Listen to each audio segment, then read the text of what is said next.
Okay, everyone, time to start stream. Hello, everybody. Tonight we will read Uncle Roger. What's up, YouTube? Welcome to Play It Painted Live. Hope you're having a good. What is it? Wednesday? It's Wednesday. Hope you're having a good Wednesday evening.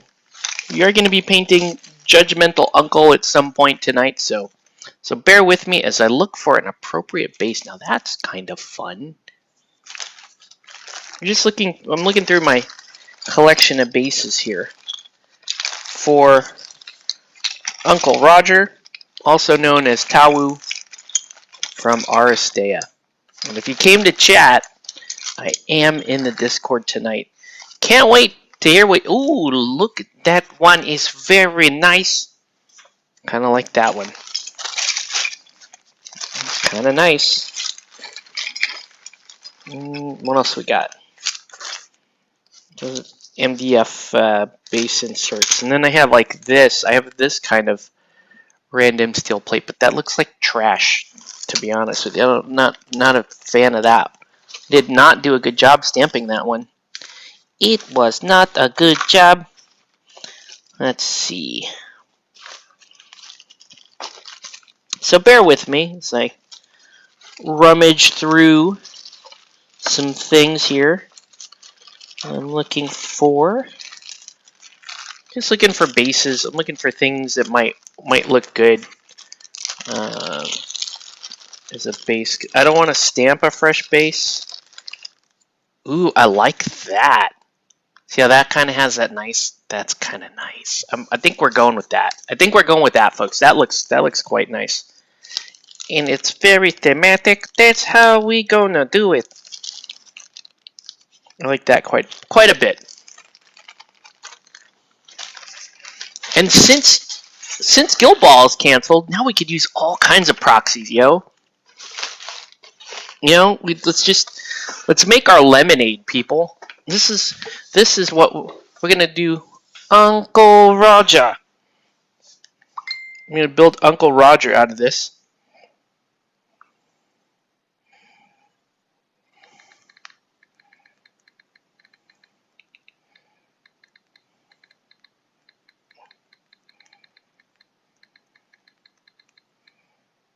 All right. But yeah, we're gonna at least build Uncle Roger tonight. I don't know how much painting will get done on him, but I want to clean this edge here. And besides, it lets me, man, what would I use Uncle Roger as? Maybe he's gonna be my Soma. Maybe he'll be my new Midas. Maybe. I could use him. He's just the best. I could just use him in every game now. My life is better now. I was really down about Guild Ball, but now that we have Uncle Roger, now I'm feeling pretty good about this. All right. So yeah, I just did a little cleanup on that base. Nothing too fancy. And let's do our unboxing of Tawu. Right, metal kit from Corvus Belli's Aristeia. One of my favorite miniature ranges. My favorite things to paint. One of my least favorite clamshells to open, because you have to cut that. Do you have to cut that? I think you do. I think you gotta cut it. No, you don't. You don't have to cut it. The whole window pops out. Alright. It looks like, how many pieces is Uncle Roger? There's Uncle Roger there. It's a flat 32mm base, which I don't really care for. Do not like the flat bases. Let's look at you get some Tawu art there. And no, I'm not going to follow the box art, because this is for me. And this is my, we talk about judgmental Asian uncle on this show quite a bit. You get that cool, look at that. Very nice. Okay, happy about that. Pluck them and file them. Alright, so we got that. That's going to go into my base collection. And then we're going to look at Uncle Roger here. Let's remove. We're going to clip off some of this flash. I actually have to clip off. Actually, I'm going to have to clip off the entire tab. So, quick little clinic here on how to prep metal minis, which, you know, it's not everyone's favorite. People generally don't like to prep metal minis. Now, when you clip this tab off, you got to be careful because, see, like I'm going to cut this here, and that's going to force, you see how it forced the feet apart just a little bit there? So you're going to have to, if you want them to stand flat, you got to be ready to reset that foot, or both feet actually. Make sure that they're going to stand properly on this. We don't have much hobby to do tonight, guys, but you know, this is just a chill build and paint session. Nothing too dynamic, but you can see, yeah, that foot did not. This foot bent quite a bit, it looks like. All right, so let's get. We'll get 2 Filipino pilots together, or a pair of pliers, and we'll reset that foot. It's a really wonky foot. Make sure he's standing nice and flat. Okay, there we go. That's pretty good. All right. And because it's metal, the best material to make 30 mil miniatures out of. That's right, being judgmental. I'm building Judgmental Uncle, and I'm going to be judgmental the whole time. Then we're going to file his feet flat, right? Get all the trash off of his feet. I don't know why isn't he wearing sandals though? That's upsetting. Why not sandal? Why not sandal? All Asian men wear sandal. Okay, and then just get that tab off. Let's have a look. There's another tab there. Okay, it looks pretty good. Dare I say this is, how many pieces is this? All right. What's up? Why didn't that refresh? Refresh. There we go. What's up, man? Alright, so we are going to, oh my gosh, could it be? Could it be, did Corvus, oh no, they didn't. Nope, they didn't. It was too good to be true. I thought we were only going to have 2 pieces here, and it was going to be pretty simple to put together. But no, we've got to do some cleanup here. But yeah, I am in the Play It Painted chat. I'll add you if you want in. I can add you in just a little while here. And then Sean may be joining us a little bit later. Okay. There we go. Yeah, I've got to do some fine tuning here.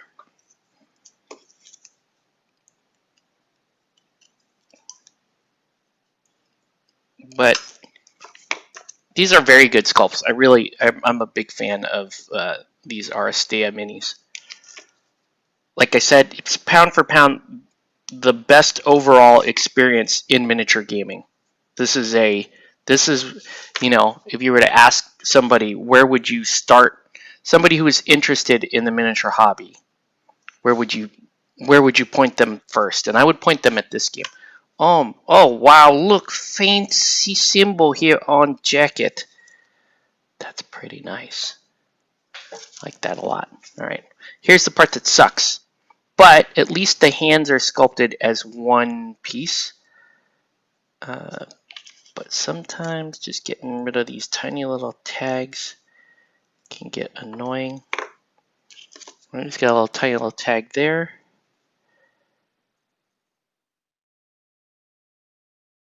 teeny tiny little tag there. And then obviously, so I'm going to have to do some fine manipulation here to pin these hands. Question is, do I really need to pin the hands? I don't know. Maybe not. But, maybe not, but I tend to do it. Probably one pin for the hands probably wouldn't hurt. Right? And how does this go? This looks like this goes like that. And for once, holy crap, Corvus Belly actually gave me a flush. They actually gave me a flush joint there to pin. Now, is this too small for my pinning kit? That's the next question. Let's see. All right. Whoa.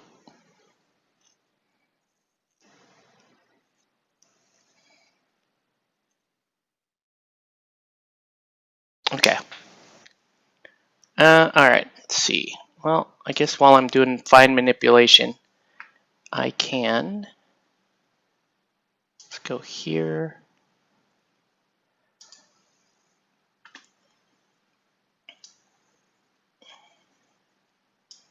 Whoa. All right. So I think. Oh. Let me give you a roll. I don't know if this will. There. So I change your role so you can jump in the chat if you so choose. Otherwise, feel free to just chill. I'm gonna continue to work on Judgmental Uncle, aka Uncle Roger. All right, and then so let's go find my pin vise. Okay. Yeah. Ooh. See how small that is?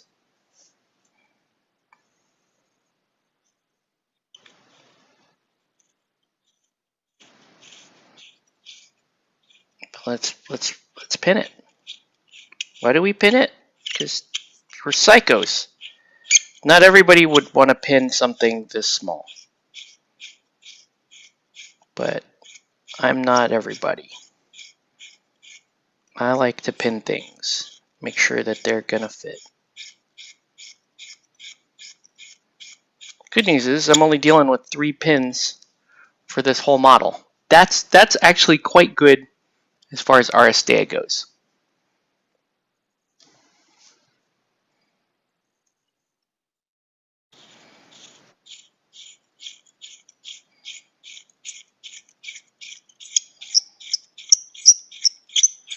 This may be my favorite thing for a long time. Is this particular model. Alright. So I got a pretty good channel working there. Let me go a little bit deeper. Just a little bit. Okay, good. And then let's go ahead and I guess I'll use some of this. I haven't used this pinning material in a while.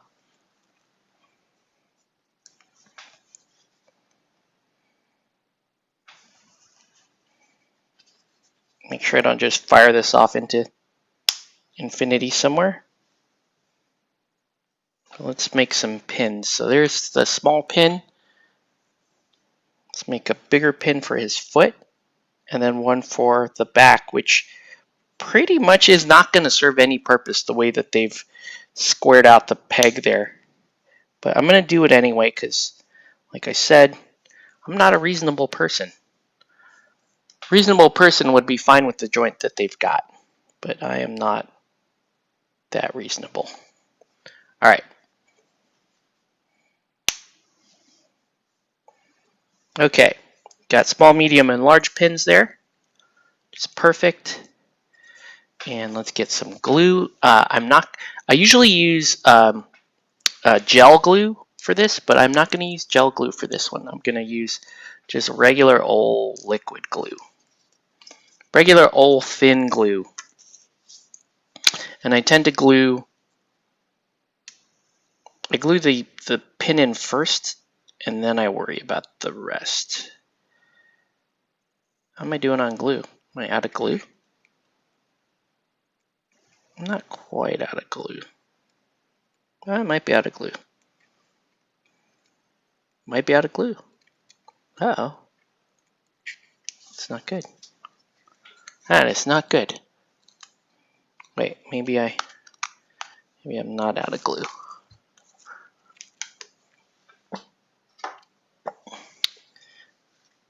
Just need a little opening here.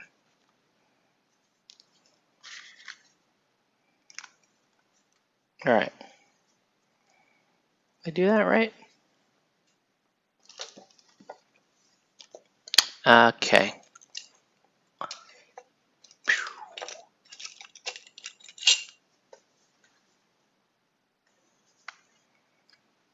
Okay, let's see what... Oh, I don't think I'm out of glue.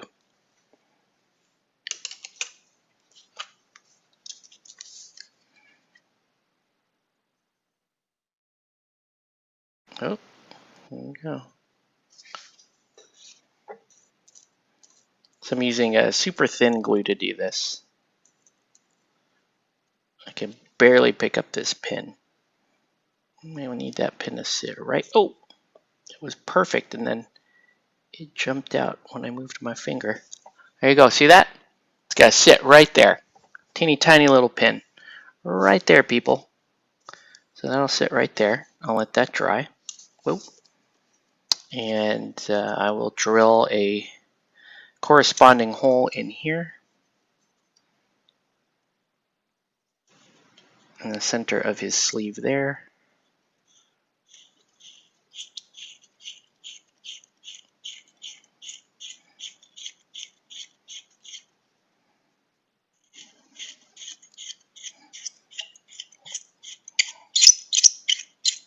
Could be in for a quiet evening. Probably not. Probably once I get going. Once I'm have to concentrate a little bit more. I think things will change. All right. And again, I always add the pin to the positive, I guess. If there were a positive and a negative for every slot. So I'm just going to put a pin here right in the center of this. This pin is definitely not necessary. I don't even really know if it's going to provide much structural. I don't know if this is going to provide much structural assistance. But I'm going to put it in. And we're going to put, so it's going to go like that.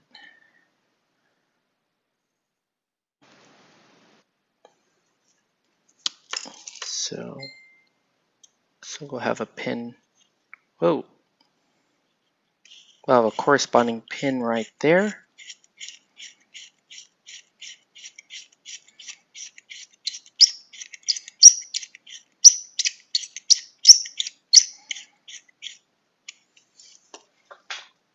It'll be a little off to one side.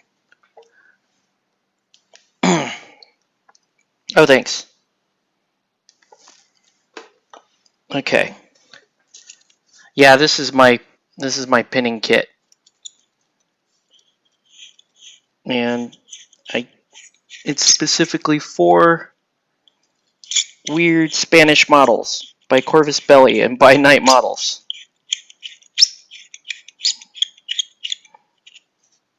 Because most of the other ranges I deal with do not require pinning. I'm just trying to make sure I'm not going to go through the chest here. Okay, and then finally, I pick one foot to pin.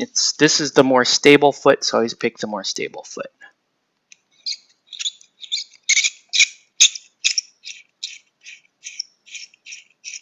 So we do the more stable foot.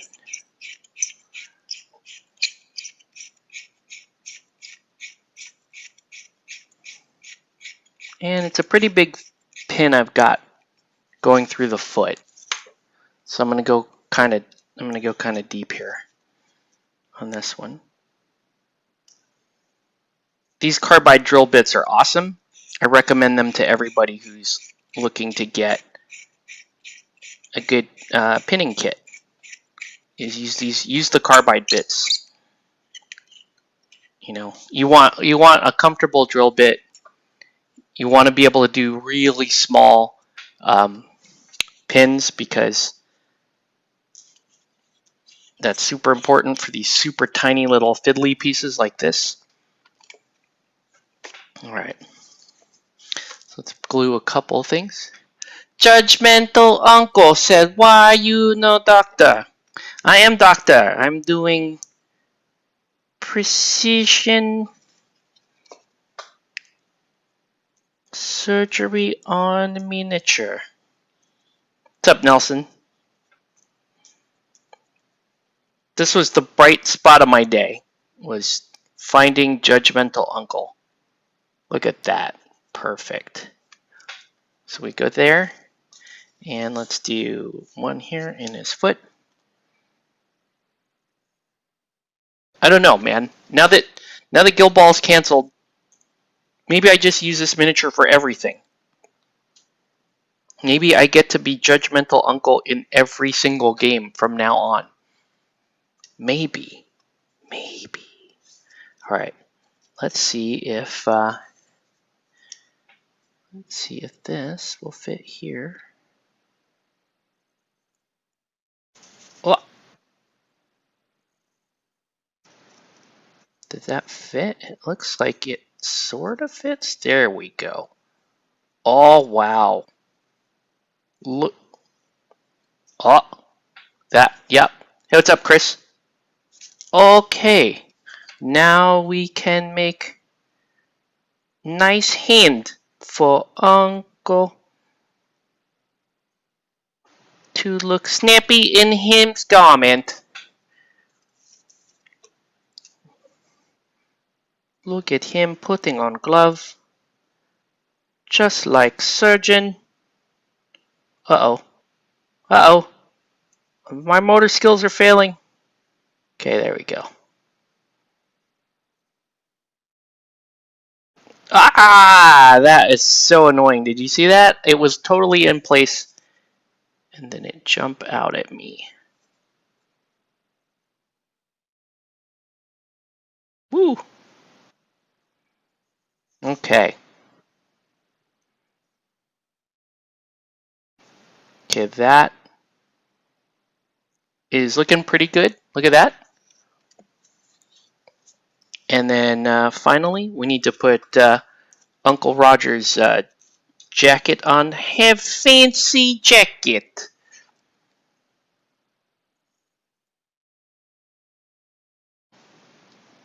I got a moth in here. It's a problem. We've been summertime and we've been rolling with the slider open, letting my kids go out and play right out here. Ooh, that's nice. Okay. That's gonna fit just nicely. Do not like you. Alright, so while we're all here, who here wants a crested gecko? I need to get rid of crested geckos, guys. Please. Please take crested geckos from me.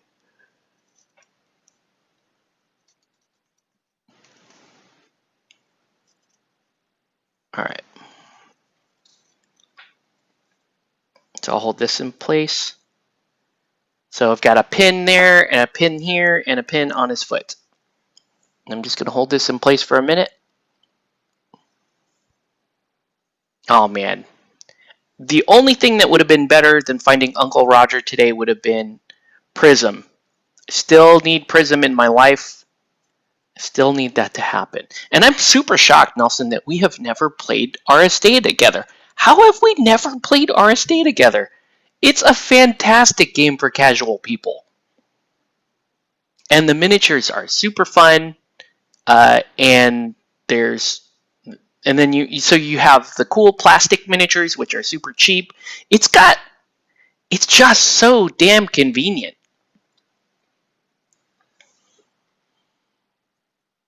You sold your leopard gecko to your animal management and science lecturer.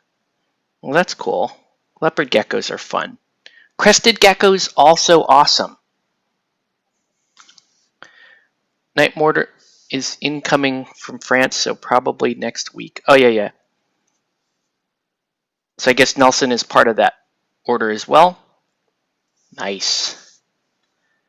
Okay, I don't know why this isn't sticking. But I need that to stay. Uncle Raja, I need this to stay. Alright, and then... See, I want this because it's not a yin-yang.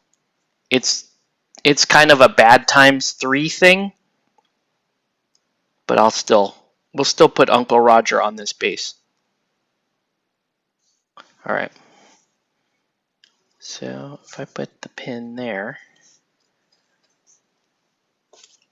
Alright, if I put that hole right there. I usually just go all the way through.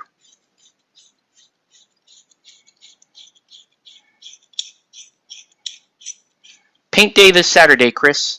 If you are interested in coming down, hanging out, I'm going to teach Nelson how to set up and run his airbrush. So it's going to be a mini airbrush course. There may be another guy coming down. I think I should put out the word that if you're interested in learning some airbrush basics, Cresties are basically anorexic beardies. No, they're not. They're very different than bearded dragons. They're very different. They're a lot more arboreal for one, and they're super fun. Actually, like we would actually keep all of the Cresties we have on hand if we had the room, but we would have to put up terrariums all over our house if we decided to keep these, and that's just not going to happen. So it's sad times. I mean, bearded dragons are great too. At some point, we might get a bearded, later, but we really like our crested geckos. Do wish my adapter came in sooner. Oh, no worries, man. Twas a generalization. I still don't... Well, I guess. I don't know. Maybe I'm more specific with reptiles.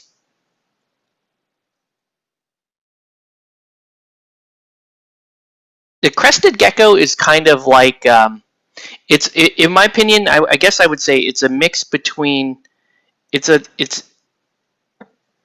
The ease of care is about right there with a leopard gecko, maybe even arguably slightly easier.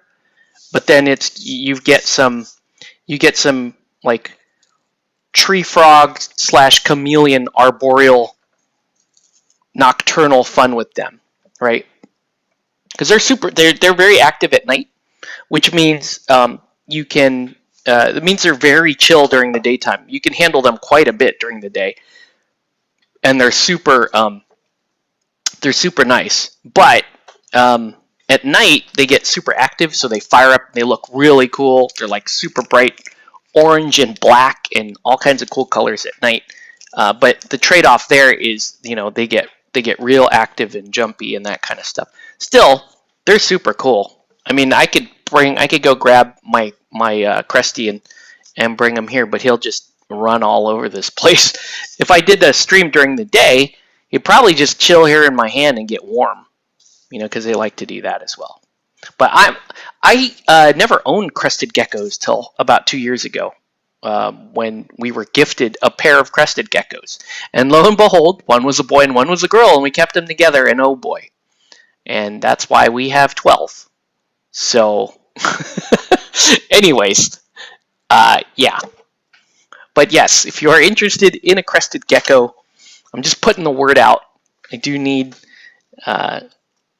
want to do that. Okay, so I'm going to let him dry for a minute. Here's what we're actually going to paint, though. We do have, I forget her name. She's Amelia Bathory. This is an Amelia Bathory model for Malifaux. And you can see right now I have very pale skin on her. But the idea is I'm gonna make her look more like Morticia Addams. So we're gonna give her skin a gray blue tinge to it, and then she's got her little hover hand zombie here. I originally, when I put this zombie on the base, he was getting a little bit of a handful back here that and that didn't quite work. So we're going hover hand for him in this day and age, and then I've got to figure out. I think got to figure out how this is going to fit on there. The tombstone. So let's let Tawu. I think Tawu is getting pretty dry. I don't know about this cape.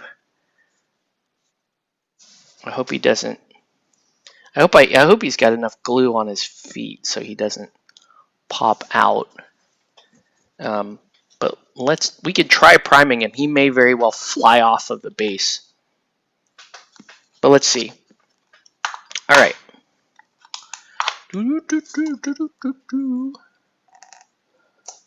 Okay. So yeah, I mean, we're talking about using proxies for Guild Ball now. Now we have all kinds of proxies. This guy would make a pretty damn cool Midas proxy. So I might actually run him as Midas when I'm playing my favorite team in Guild Ball. Why not, guys? He could totally be Midas. He's just Asian Midas. I am like Midas, also good science math. Also very STEM. Okay, kick this on.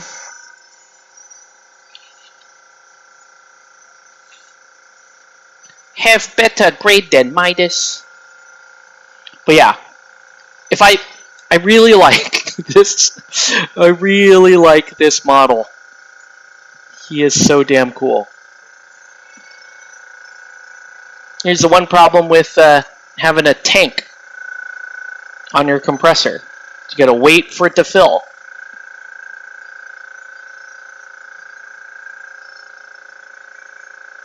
And this resin is a little questionable, so we're gonna go with. Actually, why don't we go lighter? Let's go with gray Stynel Res. We'll go gray and white Stynel Res on him. Sound like praying.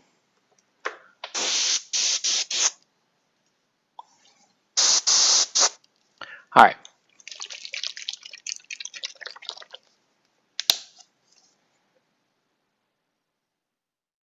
I don't often get to work with smaller groups of models. They can be very fun.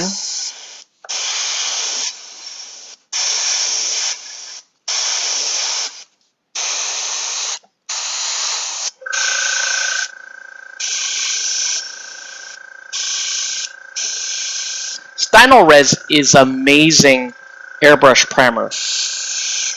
It is very idiot-proof. Vallejo can have some problems in spaces, but Stynel Res is very consistent. Just really good stuff. Highly recommend, guys. Oh, that's going to be a problem. Painting that back area there of the cloak. That will be problem.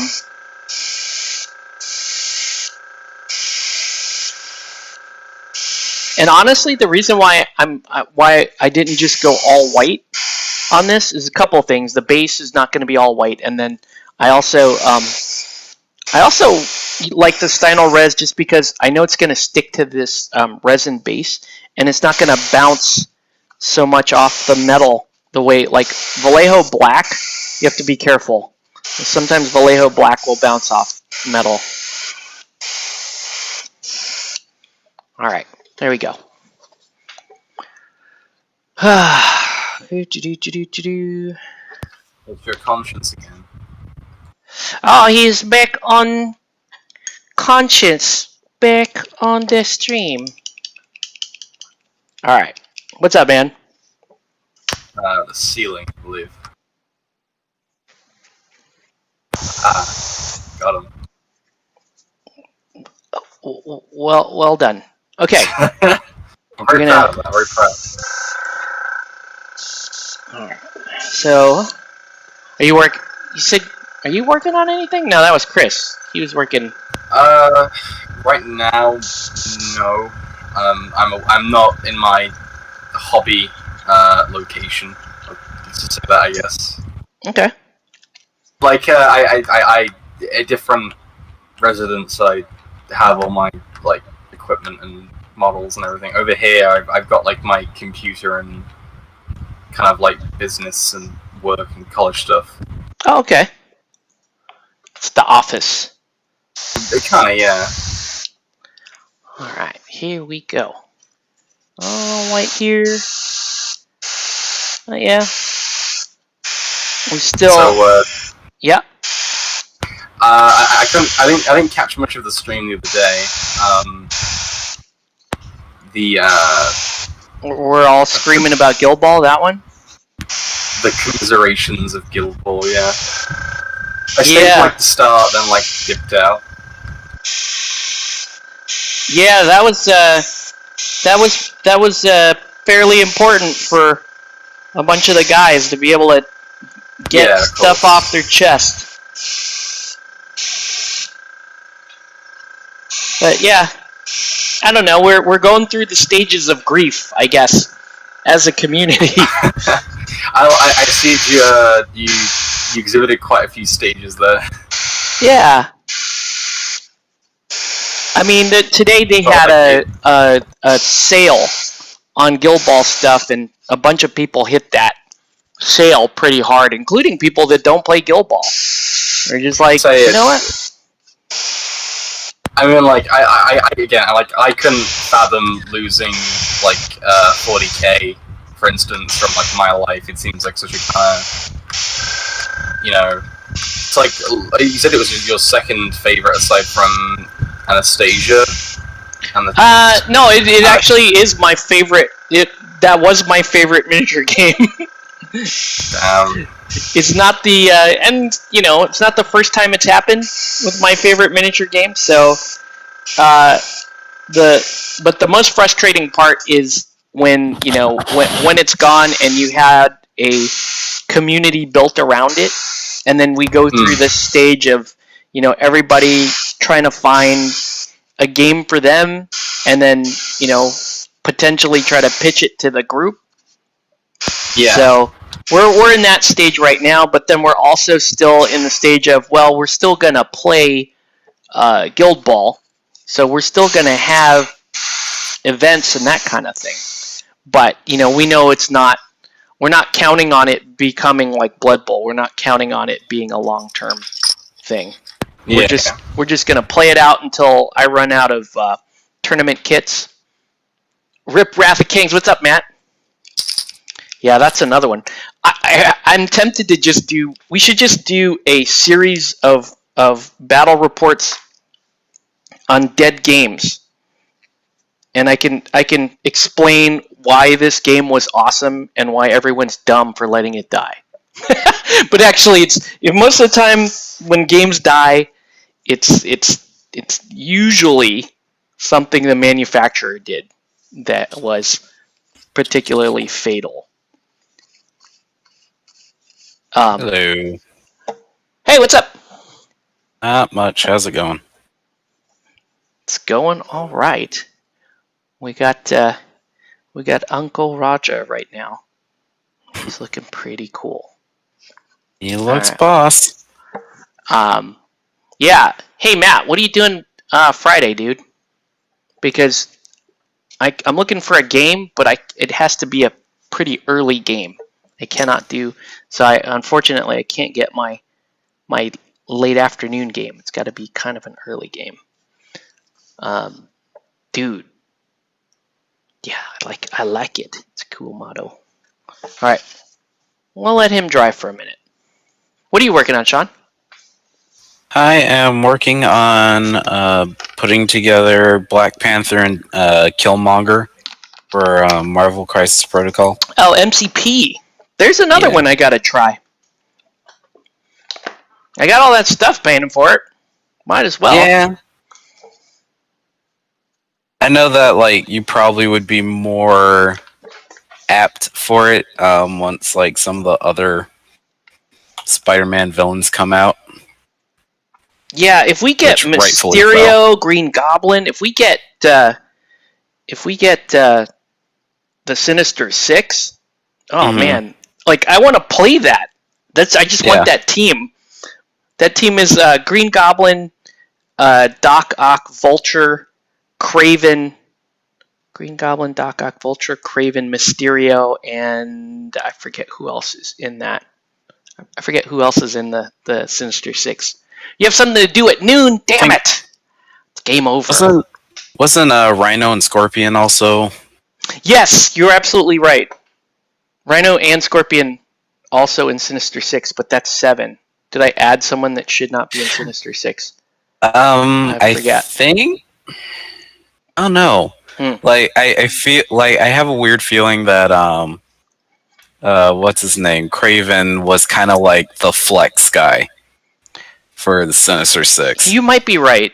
There probably was a flex guy. No, if you know what? If there was a flex guy, I think it's Green Goblin actually, because Kraven was one of the. He was kind of Kraven and Vulture were among the more vocal members of Sinister Six.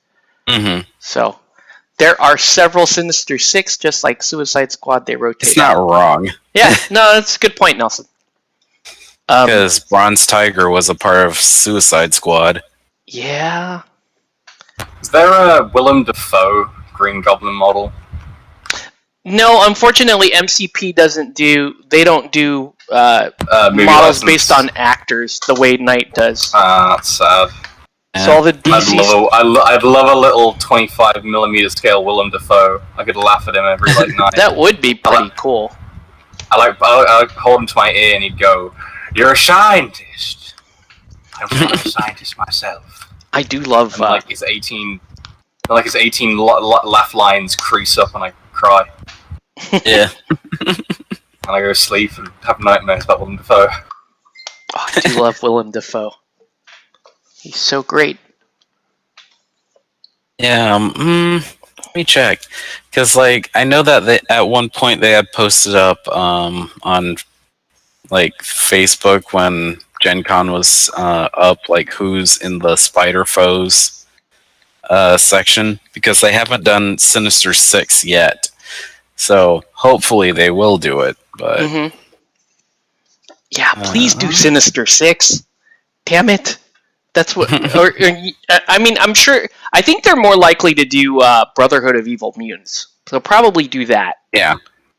But I don't know if they'll do Sinister Six. Yeah, I think Brotherhood is a definite... Yeah, if they're doing X-Men, they have to do Brotherhood. Mm-hmm. Let me see if I could find it. Let's see. Okay. So we're gonna... I may screw up her skin right here, but let's see. This one did a realistic looking MODOK. You said Morticia Adams, right? Yeah. I just before lockdown, I was binge watching all of the old 1960s series because they're all on YouTube now by the MGM because they own all the old school stuff. And I don't know why, but the actress who plays Morticia in that is so hot, literally a 10. Mm-hmm. And other iterations of Morticia just don't hit it. Honestly, perfect. 10. I had half a mind to go Elvira on this one, but I think we're better off. I mean, Elizabeth Bathory does look kind of like a perfect doppelganger for Morticia. Mhm. Like So we're Elizabeth Bathory. so are we talking? So are we talking like OG Morticia from like the first Addams Family live Yeah. action? I think Yeah. we're talking about the 60s 19 TV. 1960s, yeah. Yes. That's the best Yeah, iteration of Morticia Addams, in my opinion. I will agree with that. I think that's the best Addams Family ever, actually. I think stylistically it's just way more funny. I don't know, I'm just a sucker for like old black and white films, I guess, but like honestly, it's probably the best iteration. The 80s version seemed, or 90s maybe, everything just seemed dirty and like grungy. Everything just kind of seemed like oily, but like the 1960s one, everything felt like so like eldritch and like quirkily evil and like kind of, I don't know. I just like it. It was way more funny. Yeah, I mean, that's the one that gave us Lurch's like iconic dance. Oh yeah. Where he's like doing the shuffle dance instead of like actually dancing. Yeah, it's really. I mean, like, if anyone was interested in watching, they're all on YouTube, and it's not like pirate or anything. It's MG, like, because they made the new animated film, which I heard is like meh. I think it's Illumination Studio or something like that, and to like kind of promote the release of that, they're like, well, no one's watching 1960s Addams Family. We're no longer making money off that. Let's just put it on YouTube. I don't know. I think I'm more of a fan of the Angelica Houston Morticia personally. I just like that. I like that that whole cast really, the movie cast for Addams Family. Yeah. Anything Raul Julia is amazing. Like that's. Yeah, she's a good actress. I just think the original actress nails the look and like the mannerisms. Oh sure. I see what you mean because like I found like a side by side of the two, and I could understand. I think what makes Angelica Houston stand out as Morticia is like the eyelashes and the eyeshadow, and just like the more scowling look versus like the more kind of like if the person looks happy but you're not exactly sure what their motives are. That's kind of what the original Addams Family was. Like, it was like, it's like in like the 1980s, it was all kind of like, oh yeah, let's have a big bowl of spiders for breakfast. That's a normal human being thing. But like they'd be weird about it. They'd like lurch in the camera, make a funny eye and go, "Yeah, it's very strange we are the Addams Family." And then, but like in the 1960s one, it was kind of like your average kind of like wholesome American like sort of family, but like everything was like, oh yes, we have a lion in the fridge. That's where it lives, and like it's just like that's normal. So like it's like I feel like the 80s one's kind of like zooms into itself, like, hey, we are spooky, whereas the other one was more kind of spooky and it was also kind of more like edgy, I think, as well, but like in a nice, funny way. Like nothing felt particularly kind of like, I don't know, hurtful. It was like dark, but like not like, I don't know what the word is. Yeah, I don't think I like the 80s. I didn't like any of the other TV Addams Family other than the 60s one. Yeah. Like the newer ones. Yeah, well, I only liked the 60s one and the and like I said the movies. Yeah, I like those. I could agree with that. I just think I think Raul Julia, like on the show, Gomez was always just kind of a meh for me. But then, he's so funny on screen. He's brilliant. He's okay. He's so funny. Yeah. He never really. He just seemed kind of goofy. But that's the point. It's meant to be goofy. Yeah, he just hits a note that it's like just kind of meh for me. Whereas Raul Julia, I feel like he's just such a strong character that he just really owns that. that role. I just felt like the casting was on point in the 1960s one. Yeah. I think I know the reason why you may not like Gomez 100%, which, you know, is to its own. He kind of gives off the vibe of like, I was a great magician for a period of time, but then I just started doing morbid things. So it's just kind of like, hey, kids, watch your dear old dad stuff himself into like a Iron Maiden while I'm chained up. Hey, Lurch, can you do all this stuff? And you know, it's like, what are you doing? I think you're onto you're kind of close there, because to that Gomez, you know, growing up, I knew a lot of just older dudes that, like you said, like friends of your dad. Yeah, try and kind of do that same shtick, and so he never really. I don't know, and I guess it's like older generation. You're like, I was a kid at that time, and you just kind of roll your eyes and walk away from them. Another weird dude with the mustache. Okay, cool, good job, buddy. I mean, I watched all the Addams Families when I was like more or less a kid, and I guess I just kind of stuck to the 1960s one. But you didn't have like, I don't think you had people in your life that were like walking around in the leisure suit and the mustache, trying to pull those jokes on you. Octaves pulls the boomer card for the 5th time. Yeah, I am going to pull the boomer card there. In my day, our dads had imposing friends. No, not imposing. Just like, I don't know. They just tried to like be funny, and it just kind of came off just. Yeah, no, I get what you're saying. Like, what the hell? Yeah. But I don't know. Like my dad. I grew up around men like that. Definitely. Mm-hmm. I don't know. I think I just prefer the 1960s one because it felt like more wholesome, but like in a dark way. Whereas the 1980s one was kind of like a more kind of gritty. Everything just kind of looks like filthy, you know. It just seemed kind of dumb to bring it in. In the 80s, everything was so large and overstated that it just didn't resonate. It wasn't. It just seems too theatrical to me. You know, it just seems like, I don't know.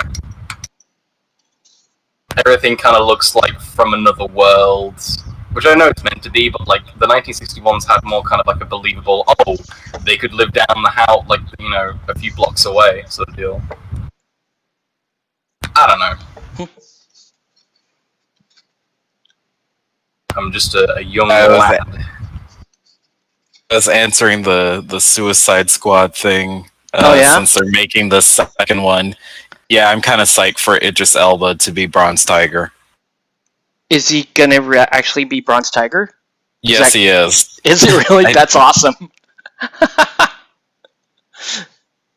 That's pretty awesome, actually. That's cool. And he does, like, Idris Elba does such good work as, like, villains. It's weird. He just has the knack in order to just, like, take up a villain role no matter, like, if it's the highly imposing person or the person that's, like, highly cynical and just, you know, looks down among other people and is like, oh, yeah, you know. Sure, you could do that, but I don't think that you have the guts in you in order to, you know, accomplish stuff. Are they rebooting Suicide Squad, or they're gonna? It's just a different squad. Yeah, it's a different squad. It's number 2, technically. Okay. No carryovers from the original team? I think Harley is a carryover, but I could be wrong. They gotta. Well, yeah.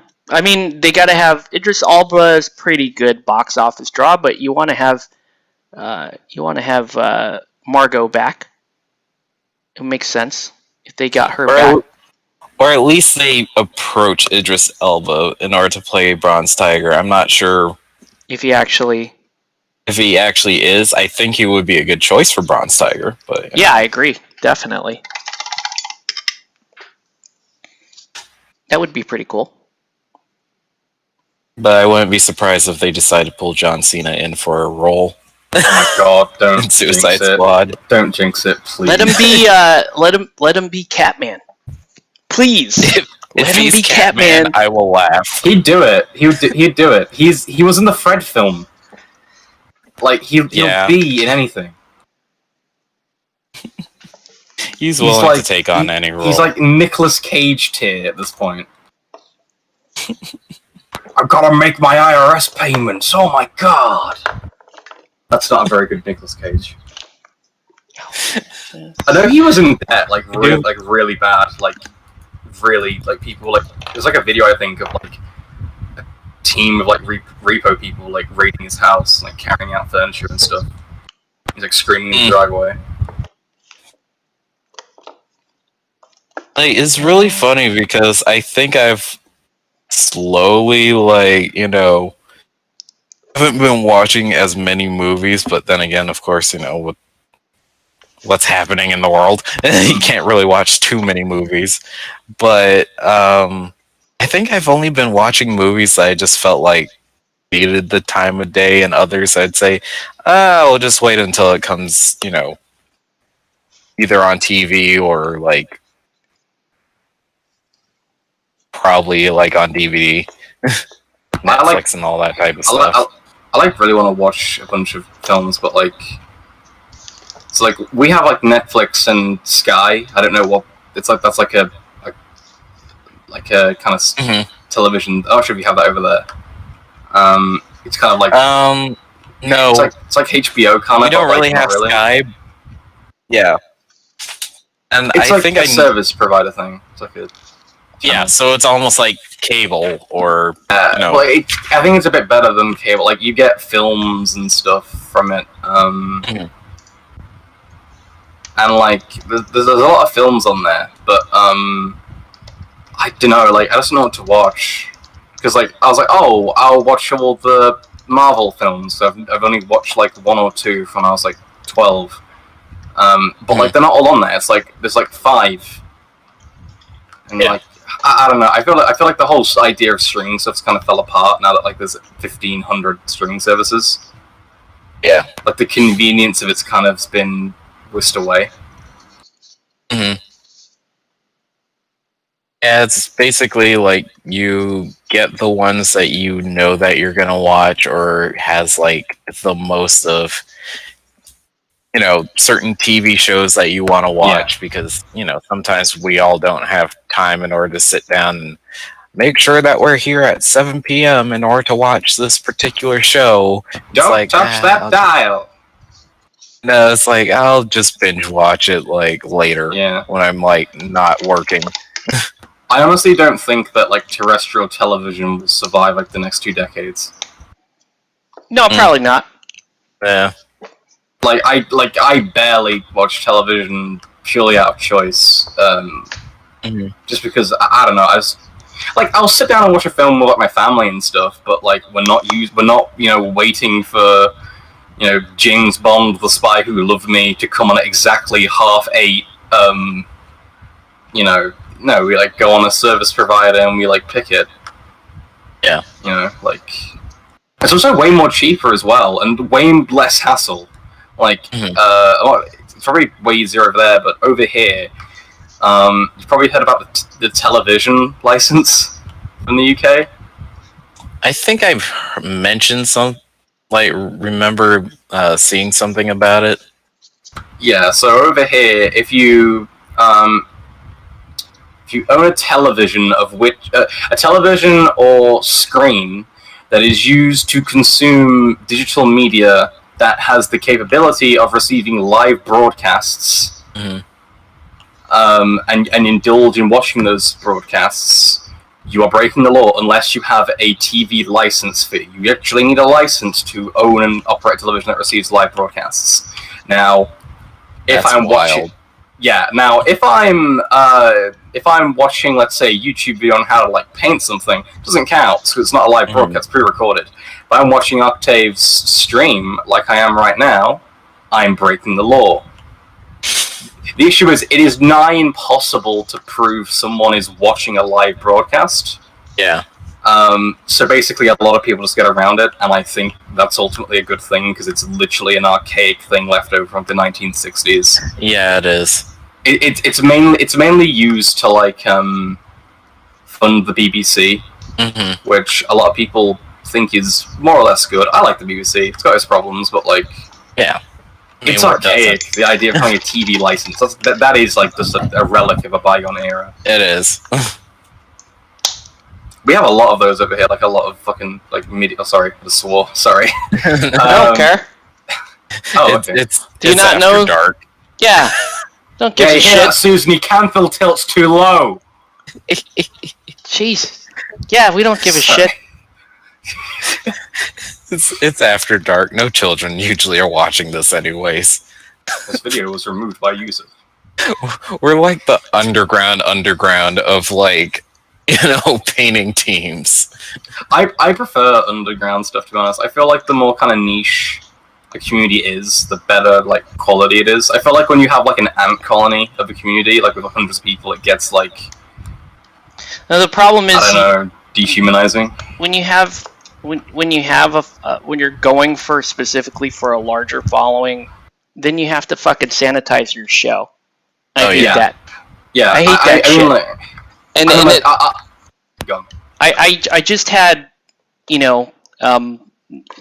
sometimes people are like, oh, we'll sponsor you to do this thing for us. And I'll just tell them straight up. I'm like, yeah, but I don't change my content. Like, I don't, I say offensive shit on my show. If you're okay with that, cool. Like, if you have to accept that you're, I wouldn't sponsor me for stuff because, people get offended by stuff. And so, I wouldn't do that if you were worried about it. But some people don't care. They're like, you know what? We don't care. You are who you are. Go ahead. Just do it on your show, and we'll be happy with it. But I definitely don't recommend that for everybody. Yeah. Because And speaking of sponsors, we are sponsored by audibletrial.org. Go to www.amazon.org, audibletrial.com, playitpainted.com to get a free audiobook and 18,000 audiobooks in one. Go to Shadow Raid Legends, guys. They don't seem to care. They're like, yeah, we'll be on whatever. I'm a Shadow Raid Legends plant. Audiobooks.com. You're too lazy in order to read a damn book yourself, so you might as well get on this. Okay, so like I'm one of those people that like it's like, oh, I'm listening to this audio, I'm reading this audiobook right now. It's like, no, you're listening to an MP3 file. You're not reading anything. Yeah. You're not a learned scholar for having bought Audible. You're a lazy person who can open a page, or a hard-working person who does it while they work, which I encourage it because that's good for the economy. Yeah.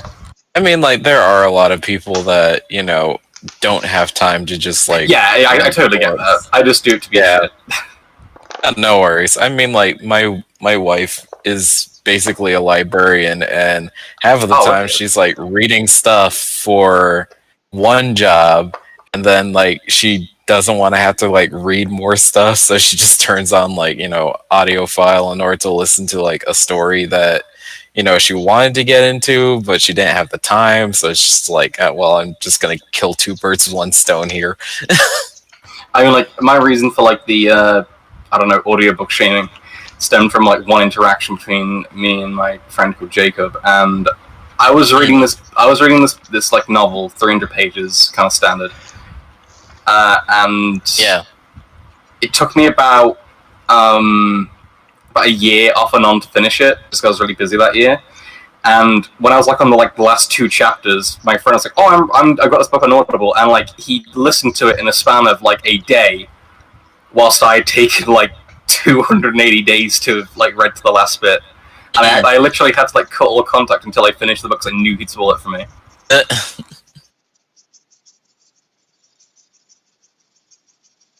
Good book though. Good book. That's good. I kind of struggle reading audio, or like listening to them, because when I read, I have to like visualize everything in like my head, and I feel like in audiobooks they like go a bit too fast for me to like comprehend.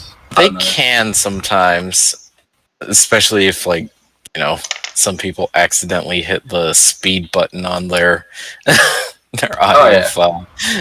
It's like the person just starts reading fast, and you're like, whoa, slow down. What's happening with my phone? I know there's like there is one that I really want to listen to, and it's like a Warhammer Fantasy one, and it's got Brian Blessed. If you don't know who he is, he's like a national treasure. And he like voices Garrickson, who's like this like really cool dwarf guy. I'm not so much of a fan of Warhammer Fantasy, so I don't know much about him. But like, he has like the most like bravado, like bassitone kind of voice. If you've seen Flash Gordon, he's the Birdman in that. I don't know if Oh yeah, anyone's seen Voltan. Brian Blessed. Yep, sounds like that. It's pretty cool. I love Voltan. He's a wholesome. I need to watch.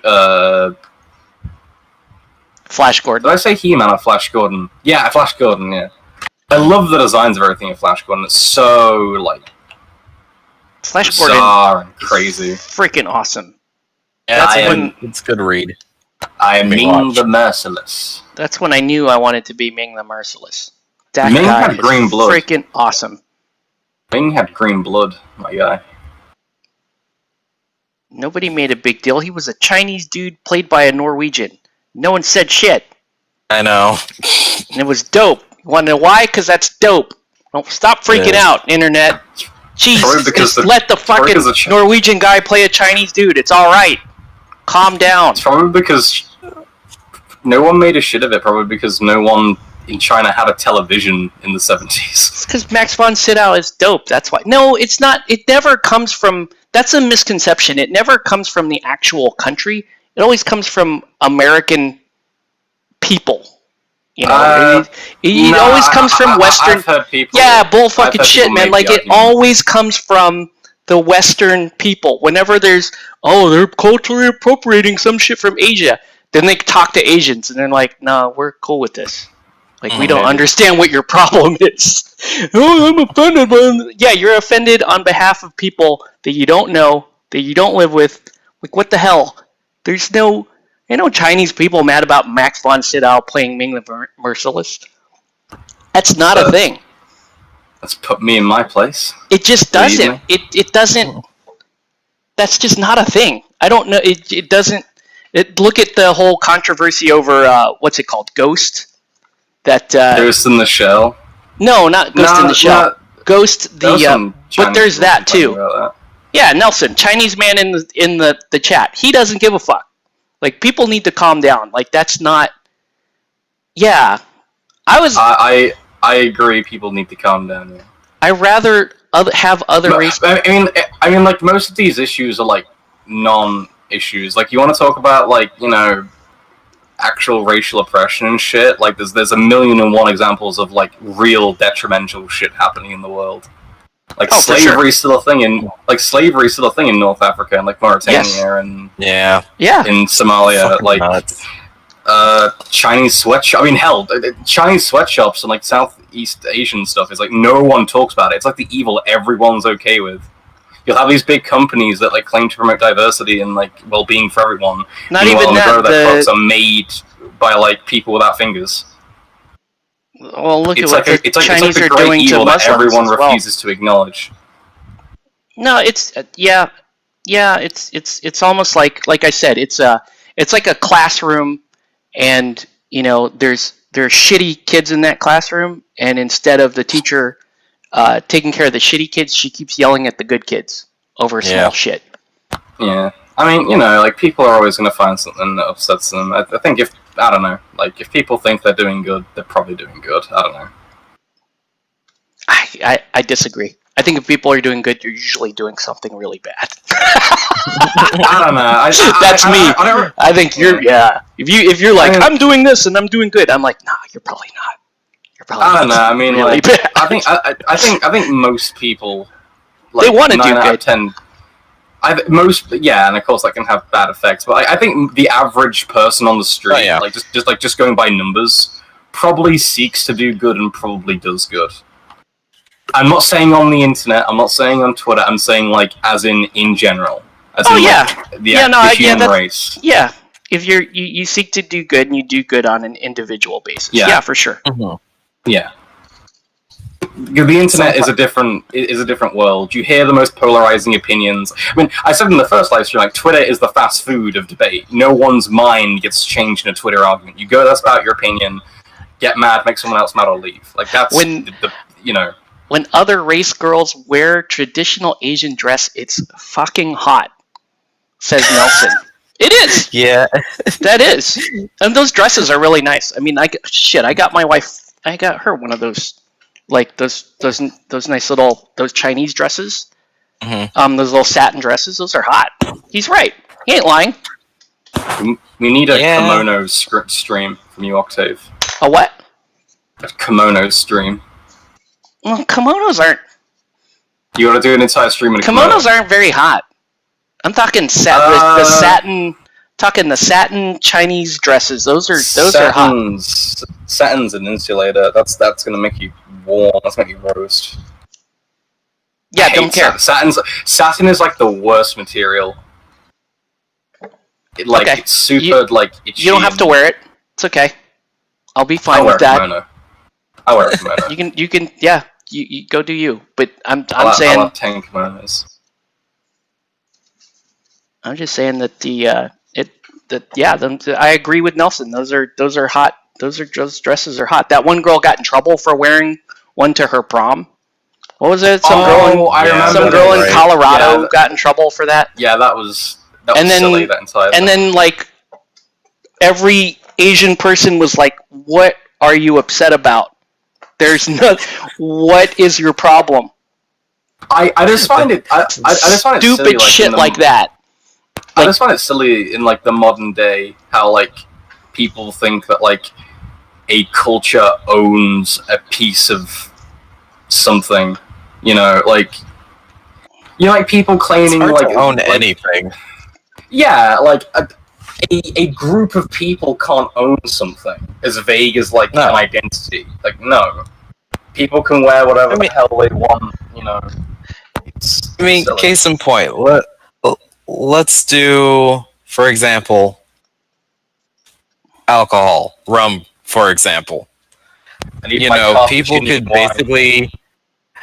People could basically say, "Oh, well, England was like the first, rum setters." And then other people would be like, "No, it's the Caribbean that's the first rum setters." And then someone else could be like, "Man, we had sugar before all the rest of y'all. We were the ones that first came out with rum. It's just that we didn't call it that. We called it something else." So it's always like one of those deals where a lot of people will have like the thought of an individual right to something. But it could have happened all at the same time. It could have happened at different times where people just made different forms of it.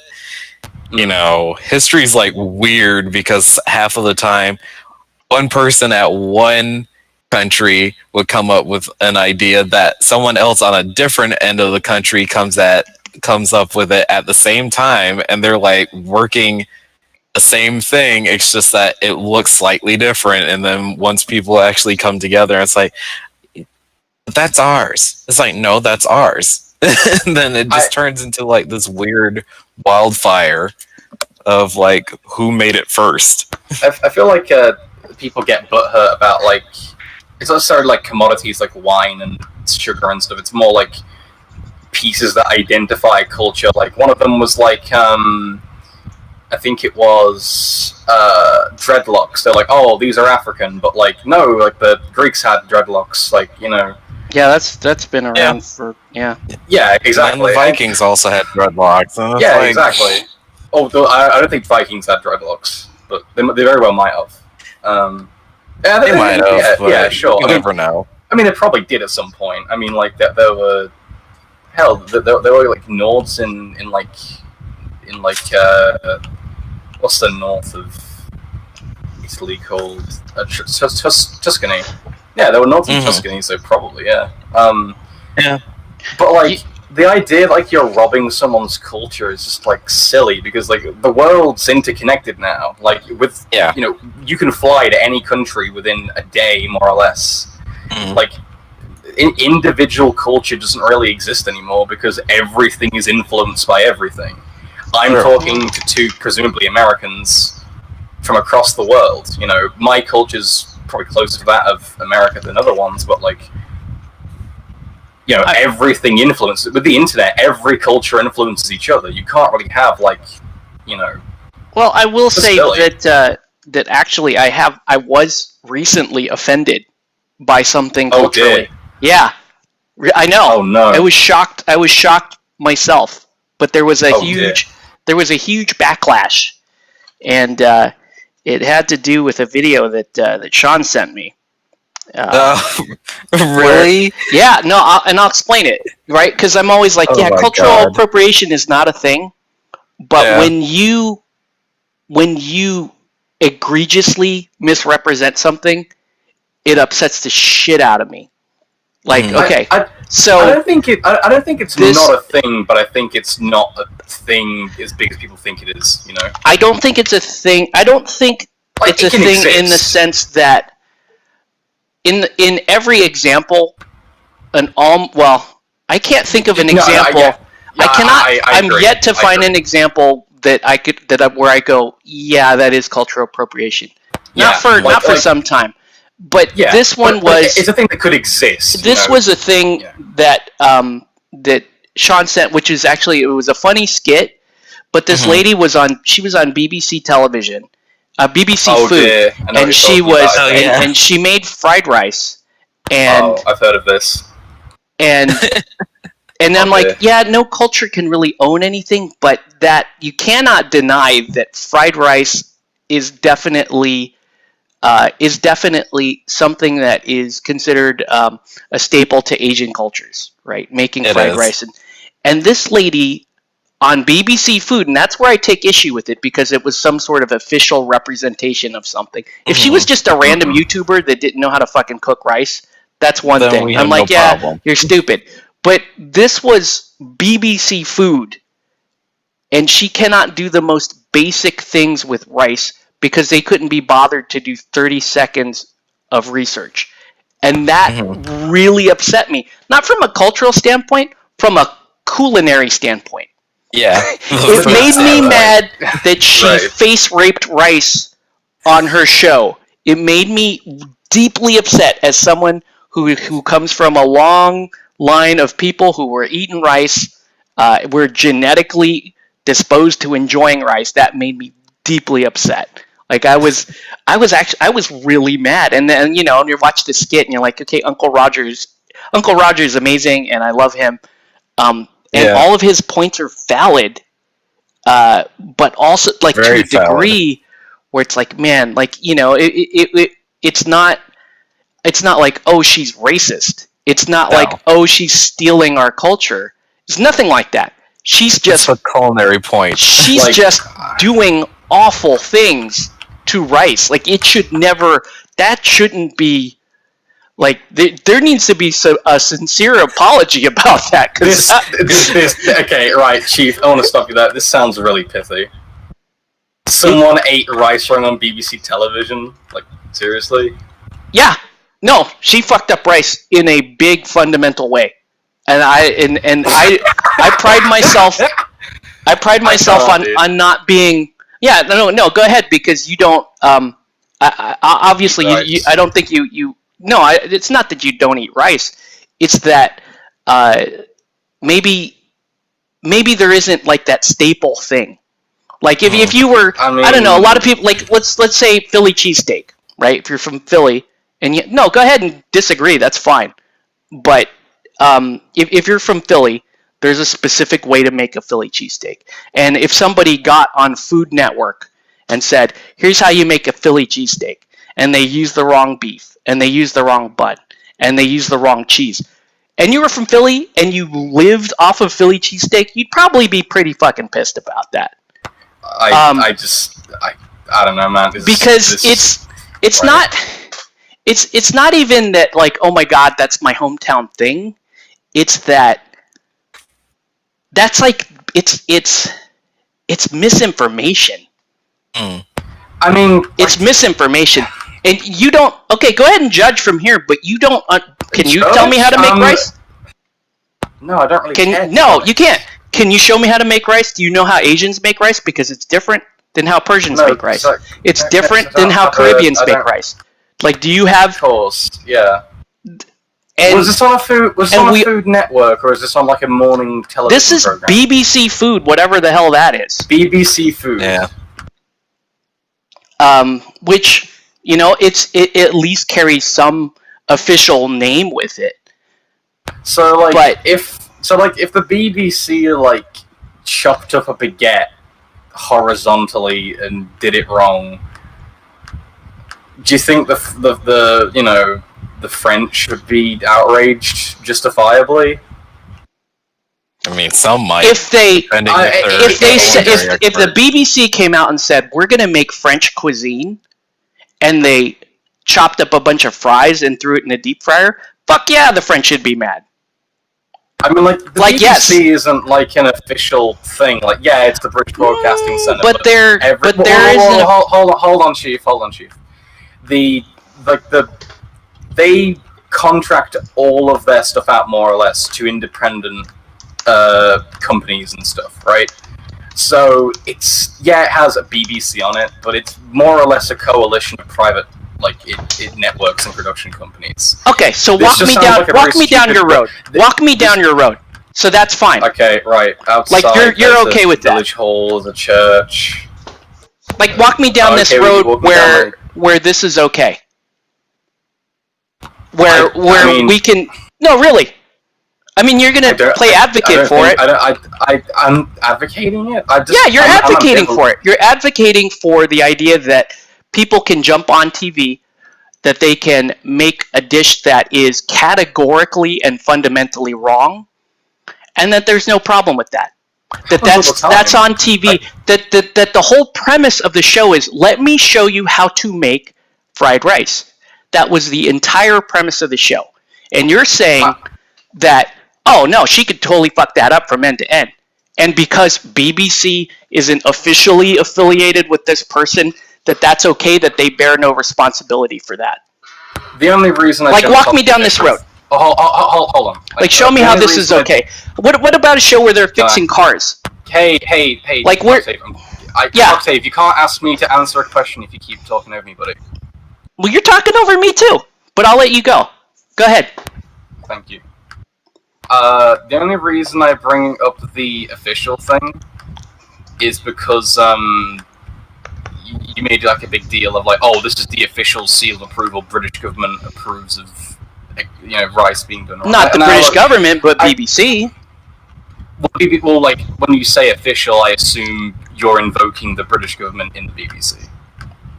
You can assume that, but I said specifically BBC.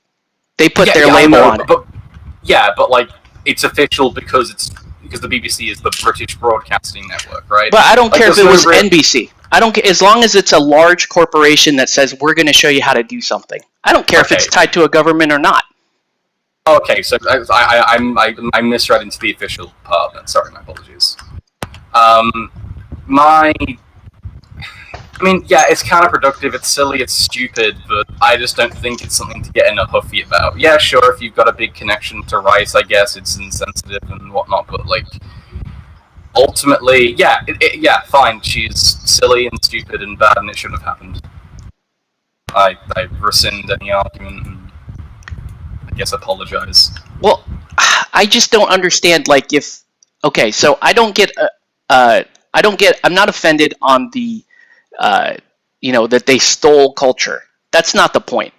It's that we're going to show you how to make rice, and they don't know how to make rice. Like, not even it wouldn't pass for rice, not just in Chinese culture, in any culture that makes rice. It would not have passed. That's my issue. I mean, maybe that was just the British way of making rice, or something. Like the lazy kind of, I don't know, Westerner way of doing it.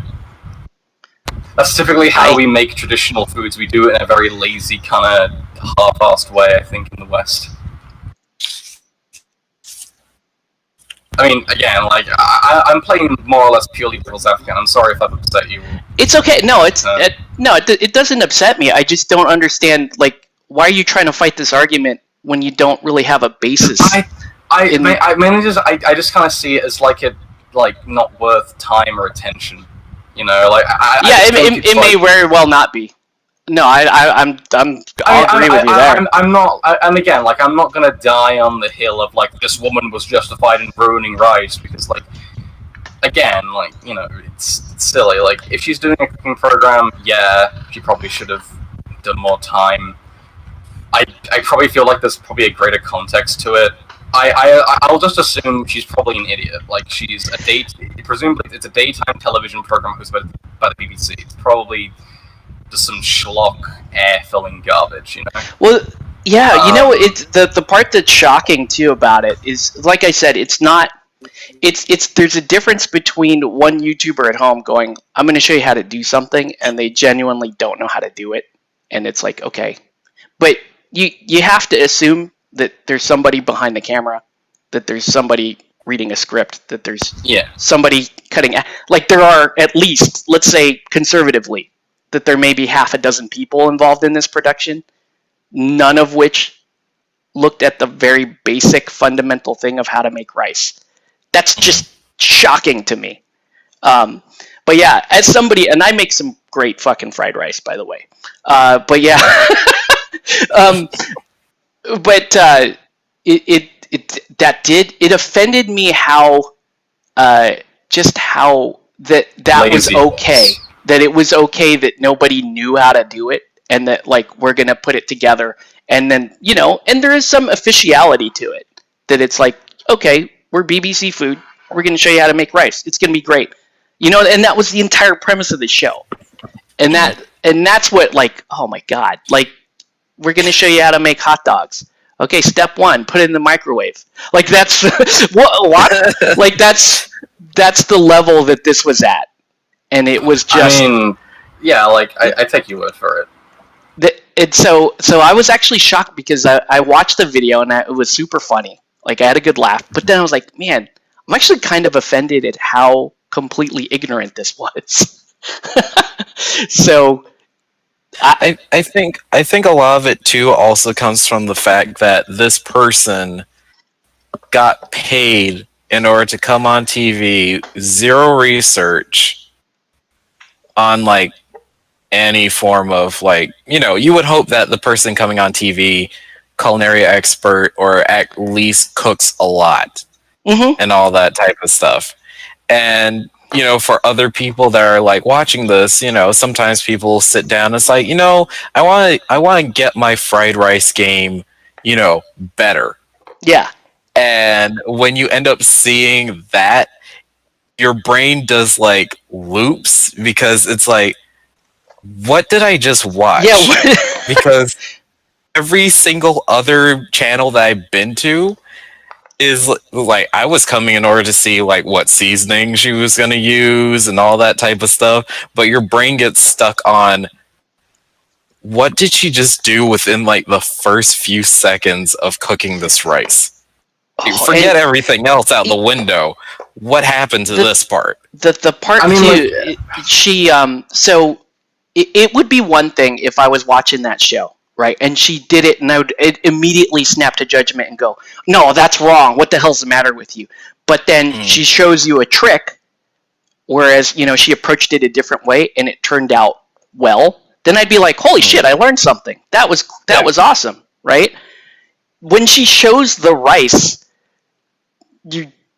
that's like, it's like watching, like, okay, no, she really did screw that up on a fundamental level. That's when it was, like, really bad. Like, Could she have just been, like, making it for, like, the lazy layman? You know, kind of like, it almost seemed harder the way she did it. Because like, if it's such a low quality, like, kind of garishly, horrifically short-stepped thing, I have a feeling it's not aimed at the audience that, you know, would demand kind of culinary perfection. Well, like, this to me just sounds like again, I hate devil's advocating it, but I feel like there's a greater context. That might have been true, if we were not talking about fried rice. Yeah. Okay, and here's the thing. Fried rice, and this is something that maybe not everybody keeps consciously, but fried rice is junk food. Like, it is lazy man's food. The entire premise of fried rice is that it's an extender. You're supposed to take old rice that's about to go bad, and you make new food out of it. That's the entire point of fried rice. And you're supposed to be able to throw in all kinds of stuff. Just whatever the hell you have lying around is supposed to go in it. And to screw that up by, like, purposely, like, she does like a wash step in the middle of it, and she's like, oh, and I measure out like, there's things that require actual effort that she does that is completely wrong.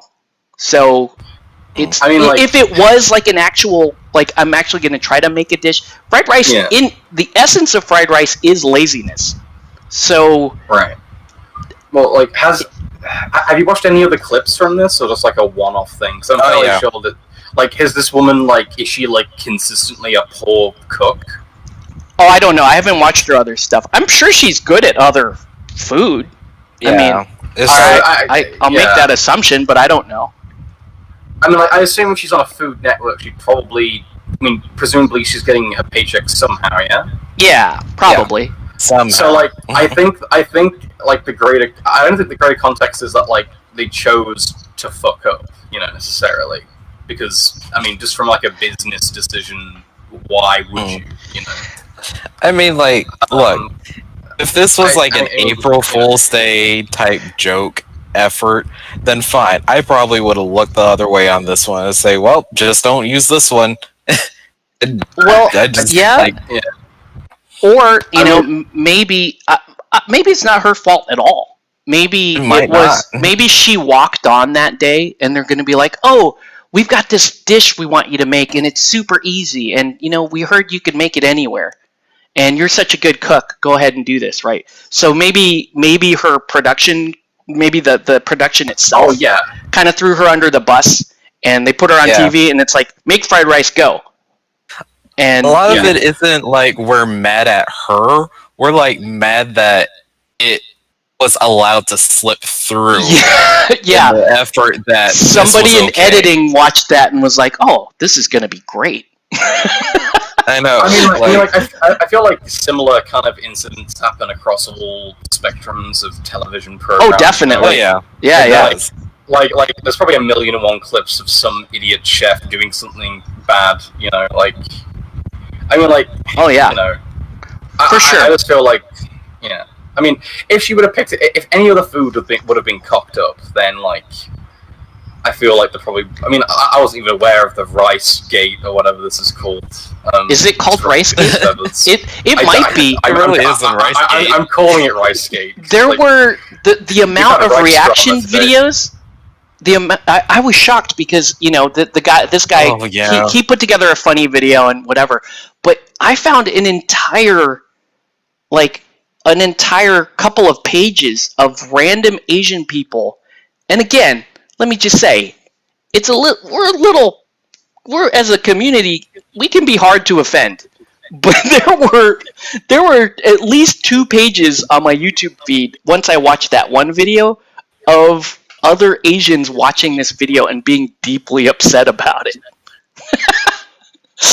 Which was like, yeah, it's true. I mean, like she probably should. Again, I think she's just a face of this program. Oh yeah, no, I don't blame her. It's the production team. Yeah. Oh, for sure, they're the ones ultimately that are responsible for letting that fly. They cross the T's and dot the I's and everything. Yeah, that's just and you. But just the idea of that poor woman must have got so much. I know she probably got harassed as shit. That's the sad part. For making it a meal wrong. It just that's the thing. Like I think the total good versus the total bad. It probably I get that people are probably upset. Again, I don't really care that much for culinary stuff. I think the British don't in general. We're just kind of fucking just eat slop out of troughs all day. But I think probably more. Again, I don't know the details of this, but I feel like a lot of people probably, aimed a lot of ire, and maybe justifiably so, with this woman or the production team. Or the BBC. Yeah, it's really unfortunate because, like you said, it's unfortunate that probably people harassed her, and and then and the people watching it like myself were like, oh my god, what's she doing? So it's like this production company, because of their carelessness, like this is the side effects of all that. Like the company I work for, whenever we put out a video, a magazine article, anything like that, it goes on my desk. Like, it goes past my desk. If there's a script, if there's things that are on camera, we're like, okay, we're gonna do, we're gonna show somebody how to paint a bedroom, right? They'll ask me down to, what type of tarp should be on the floor, what tool should be in the background, like down to that. And they're like, we're going to buy all these tools. Does all this make sense? Like, we look at every detail that's going to go into that shot. Smart. Because it's OCD people like me on the internet that are going to freak out when it's like, oh my god, they're painting the room and they're doing it wrong, right? And even when you do it right, there's still going to be people that go, I don't paint that way, and they freak out and they get mad at you anyway. I think this one was a little more universally disdained because this one was a little more clear cut than it was just kind of jarring at certain points of time, because, like, look, I know that there are countries that do not have 100% top tier clean water, which is fine. They may not even wash the rice. Just for the record. So if this woman has green water coming out of her tap, that is not representative. Exactly. But I mean, like, Goblin shoot, blood. like they may not even wash the rice, which some of us have party fouls. I know, like, sometimes in African cuisine and Indian cuisine, they may not sit there and it's like, oh, I gotta sit there and prep the rice and make sure that it's all good. I think the thing that just shot my brain from the side was just the fact that she cooked the rice. It was hot, and then she went and took it to the faucet and drowned it in cold water. Yeah, and my brain just paused for so long, I just watched a horror film, and I was like, right, who told her to do this? I know that that there's people that do research, but this is I'm trying to fire this lady. I thought maybe it would be. For the record, I've never ate rice. Wow. Well. Wow. Yeah, one day. I probably had a little bit by accident. But I never sat down and ate all of it. I thought that I one thing that came to mind was well, hey, Marco Polo went over to China, and then he came back and tried to make rice, and he ended up making spaghetti. So I'm like, okay, sure, that happened. He didn't have a team of researchers behind the camera, but okay. Let's see. Chris says, Polo's production team. It sounds like my job. All retailers I work with have so many regulations, rules that limit any media you present. Yeah, no, totally. Yeah. That's the that's the world that we live in. Is I all of that, everything that the company puts out, the PR teams and the marketing teams, they make sure to run that by me, because otherwise, they could misrepresent something, and like you say, it could even be another company's product, and it's in a shot, and then they get to say, oh, well, if our product is in the shot, here's what's going to go on. I mean, that's modern day marketing stuff. Yeah. See, even Nelson's you do that to spaghetti, not rice. Exactly. Some of the techniques that she used. I was thinking, actually, looking into kind of marketing and stuff like that. It's something that really doesn't I'm not very passionate about it, but after COVID, I'm thinking about going for an economics degree or something, or a business degree, because it's one of the few degrees that again, like there's so many people out there with like underwater basket weaving certificates and stuff. Pretty damn There's practical. a billion and one sociology. Yeah. Yeah, like there's a billion and one psychology and sociology majors out there. Yeah. I want to get like an actual kind of a degree that actually, like, I don't know, be looked at by employees like, oh yes, money is currency. Yeah, no, that's a great idea. I mean, It's that's a smarter way of doing it. I mean, right like now, be realistic about it's like you know, you have your passions and stuff that you love in life, but Yeah. that doesn't necessarily mean that that's gonna feed you. Maybe it will eventually, but yeah. Like for the past 3 years, I've been working on like I think I mentioned in chat. I have like an animal management and science A level, which is like the thing you need to get into university. So I could go and become like a veterinary nurse if I wanted to. I could go. I have like a qualification to like start that. But thinking, hey, nurses for vets, Yeah. good, but like I mean, you know, I don't know. Oh, by the way, That I wasn't market is laughing at you. I was saturated. laughing at Kevin's comment, which is I can't believe how long you've kept a serious tone about this conversation. Oh yeah. Yeah, Please make That's the title right. of this video. That's the right, title of this Kevin. thing, rice drama. there was you know, rice drama. you thought I was Rice Gate 2020. you thought I was mad about Guild Ball. Get me talking It's about really the rice. fried rice. You know. Yeah, I've never had rice. You'll have to send me a recipe or something so I can atone for my country's poor rising. See, like the thing is, I know that England is more like in the meat and potatoes type aspect, which is fine. Oh, yeah. Yeah, it's You more know. we're more into that dead at 40 fucking vibe. You know. Yeah, which I mean, it's fine. You know, and you know, just like as a person that, like me, since I've traveled a lot and gotten to see like different countries and like what stuff, you know, it's one of those deals where I'm not gonna judge a person just because they haven't touched rice before. Yeah. You know? Yeah, for sure. Shoot. Like when I basically, like, my parents, my dad was military and he was working Navy. I originally lived in Japan. So of course, like, and my wife could atone to this, the first time that I ever ate a peanut butter and jelly sandwich was when I was in college. See, that's kind of So, wild, but that's cool. There's actually a funny story about peanut butter and jelly sandwiches. So, in the rest of the world, jelly means gelatin, right? Yes. Mm-hmm. So, it's not like but like what you make is what we would call jam. Yeah, right. It's Yeah, the rest jam. of the world. What we're talking about So- is jam. Yes. So when I hear peanut butter and jelly, I think of like a gelatin-filled sandwich with like peanut Exactly. butter in it. That sounds horrifying. It Exactly. is. So that's why a lot of like people are like, oh god. Yeah.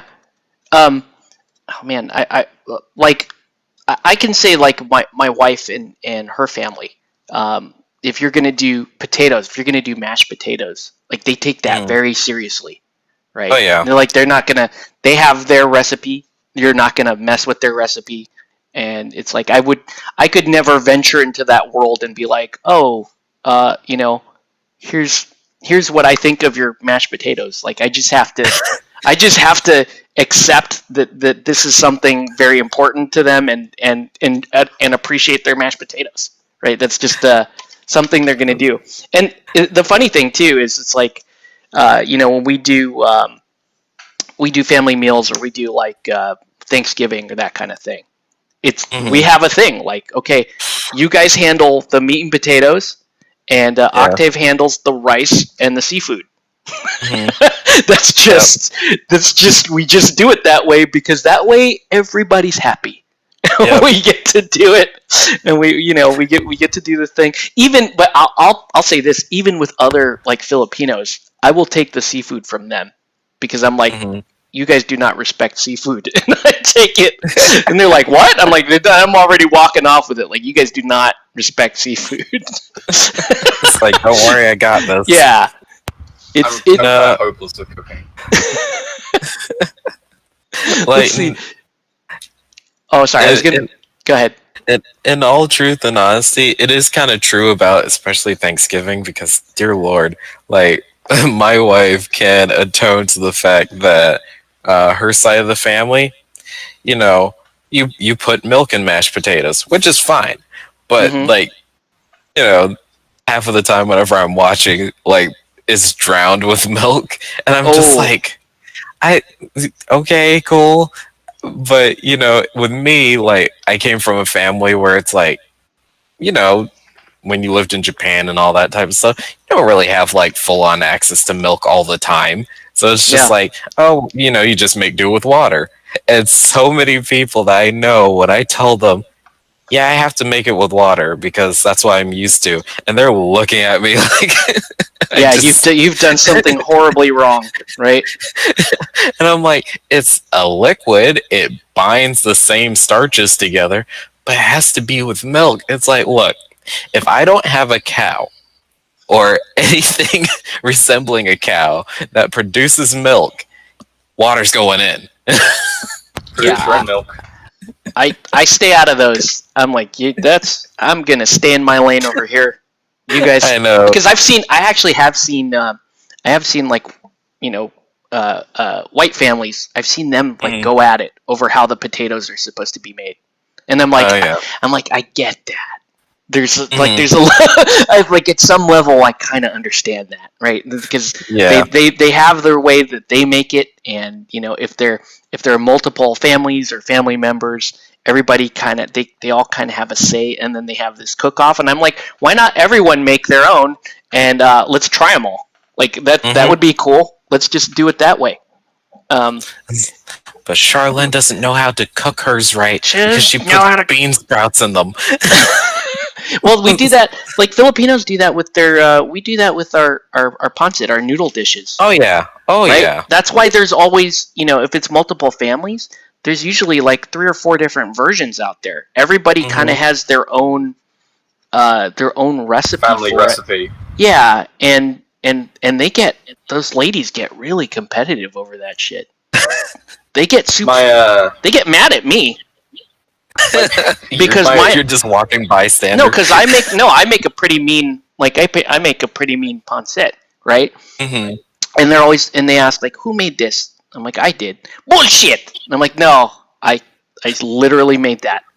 No, you didn't make that. I'm like, yes, I made that. And they're eating it and they're enjoying it and they're getting mad at me. They're getting like more upset by the minute.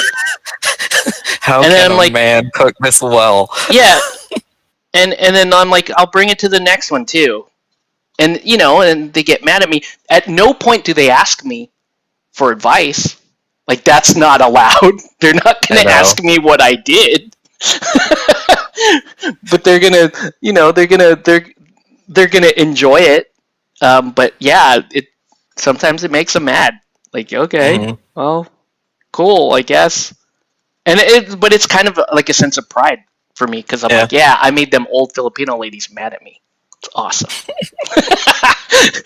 Like, I made them. I taught my dad's his new wife how to make pancit, because she just doesn't cook much, and my mom taught me how to make it, and I modified it based on the premise that you respect the freaking seafood. Stupid Philip. But yeah, we did that. If you do that, you'd be amazed. The minor difference that makes. Just a little bit of respect for the seafood, folks. And it's I remember, I think I told you, Octave, like, when I was a kid, I was like, growing up in like the Middle East and Egypt and stuff. It's like most of the food I had, like, kind of in my like childhood, was mainly like Arab dishes, like Turkish stuff, Egyptian things, and like in that part of the world, they eat a lot of weird stuff, like camel bollocks and stuff like that, which in hindsight, it sounds disgusting, but like it's not actually that bad. They have those. No You can get those in Colorado. Yeah. Cool. But like, I'm like such a crappy idiot when it comes to cooking. because like most of it's like Arab food, and like I can't find a single person to teach me how to cook proper Arab food. Mm-hmm. Oh man, it's just crazy. It's so good. I that's one thing I actually loved about growing up in the Middle East. It was literally just I do really like food from that part of the world. Yeah. Like lamb is single-handedly the best fucking meat, and like I keep swearing. I'm like, It's okay. today. It's fine. It's good meat. But I'm talking about like kebabs. I'm swearing. It's silly. Okay. I'm like a Puritan, but yeah. But lamb is like the best meat. Probably lamb and crab, I think, are probably really good. Oh, crab is amazing. I love crab. Yeah. Yeah. They used to sell like little kind of like crab lamb shishes somewhere, and this would have been in Syria, I think, ironically. Oh, that was really good. It's like Mediterranean food and Arab food, kind of like on the coast. See, that's already I gotta, sounds amazing. Yeah. I gotta taste but like more inland stuff's really good. Like in Iran, in Persia, Persian food is amazing. If you can try it, it's literally amazing. Oh, there's a huge Persian community out here, so there's some excellent Persian food. In fact, one of my first dates with my wife was to Persian food, and she hadn't had much of it before. Now we're like big time into Persian food. Yeah, it's amazing. It's brilliant. They have very good restaurants out here for Persian. I can't find them over here. Like there's plenty of Turkish stuff over here, but nothing like proper Arab. I've taken proper. I tried to keep count, but there was a point for like 3 years where I was taking as many different people as possible out to Persian food, and I thought I had taken close to 100 people to Persian food for their first time. And I've only had one person tell me that she did not like it. And I was like, what? How? She's like, yeah, I'm not really a fan. Like, how is that possible? Wait, I took you to the good places. This is wrong. But yeah, I took you to the candy shop. You didn't want anything. She didn't like it.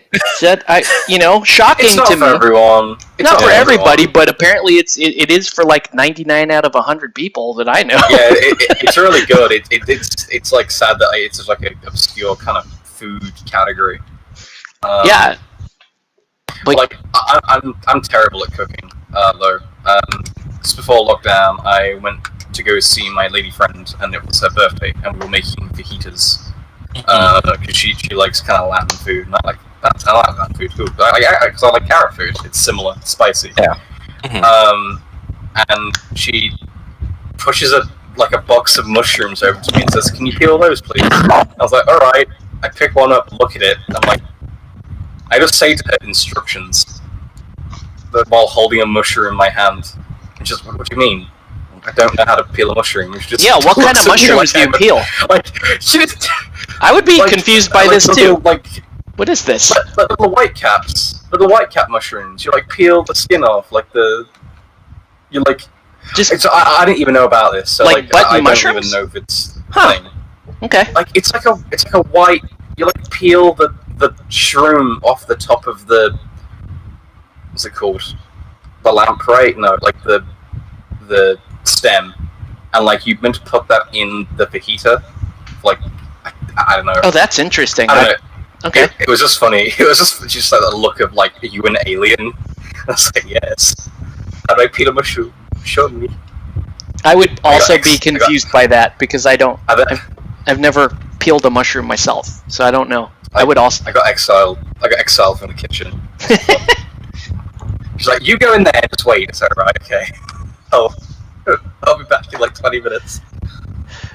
Should we point out that mushrooms aren't terribly common in fajitas?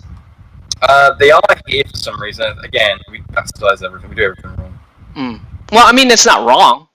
It's just typical. If you're going to have here in Southwest, Mexican food, the fajitas, it's usually onions, bell peppers, green onion. What else am I missing here, Sean? Fajitas. I would love. It's my dream to go to the Southwest, New Mexico, California, Tucson, Arizona. I honestly, the food there is, from what I've heard, amazing. Like Tex-Mex kind of stuff, but like more Mexican-y stuff. I do like Tex-Mex. Yeah.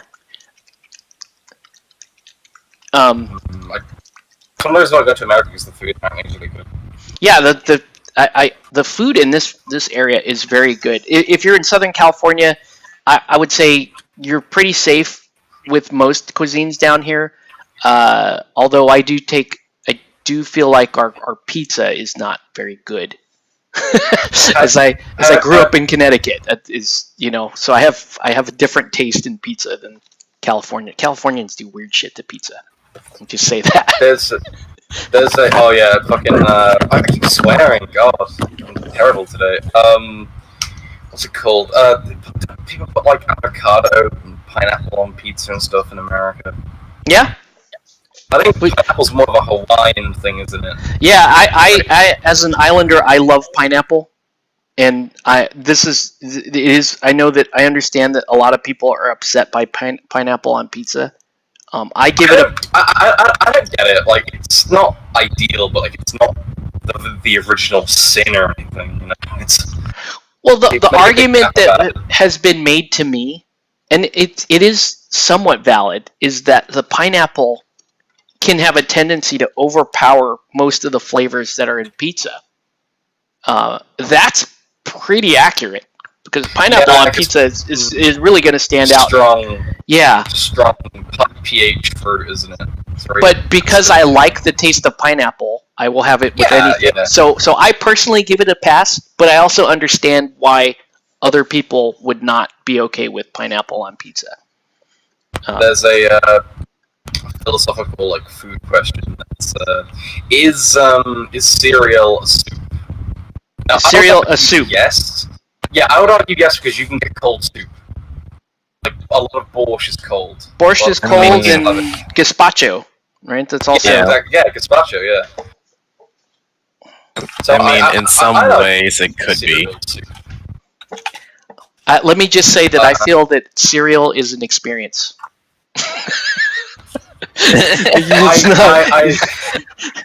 Again, I'm kind of more slovenly. I'll have cereal. I'll have cereal for dinner. If I feel lazy. I do love my cereal. Cereal's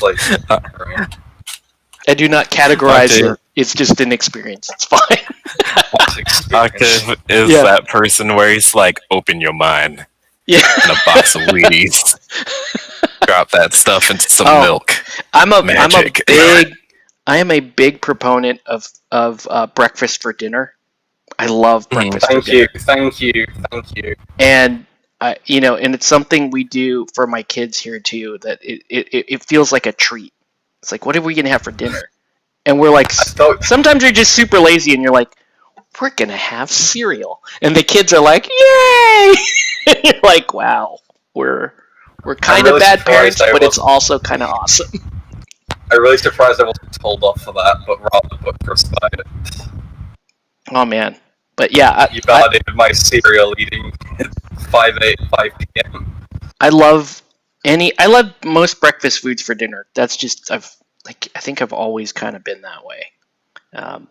I don't eat cereal that often, but when we do have cereal in the house, I make sure that we eat it because I love cereal. Have you ever had an English breakfast? Probably not. I've had what is called an English muffin, and I do like those, but I don't even know if those are actually English. I don't think we call them English muffins. I think it's like a nomenclature thing because I think they're from New England. They're from kind of probably northeast. Northeast. Yeah. New England. Yeah. But there's those little tiny little buns with they got they got some tiny seeds on the outside, and they've got those little nooks and crannies on the inside. Oh, essentially what he's saying, a crumpet. A crumpet? On a crumpet. Yeah. Okay, if you Google crumpet, you will see a porous SpongeBob-looking thing that looks horrific, but it's really tasty. Yeah. I think that's what Octave was trying to say that as. No. Is that what it is? Them English muffins. No. A crumpet isn't like a muffin. A crumpet is a crumpet looks like like SpongeBob, kind of. It has like not like it looks like steel wool but made out of like bread. It's difficult to describe. Should I get a picture of a crumpet? I might have to see a picture, I guess. Yeah. Okay, let me get a picture of a genuine crumpet.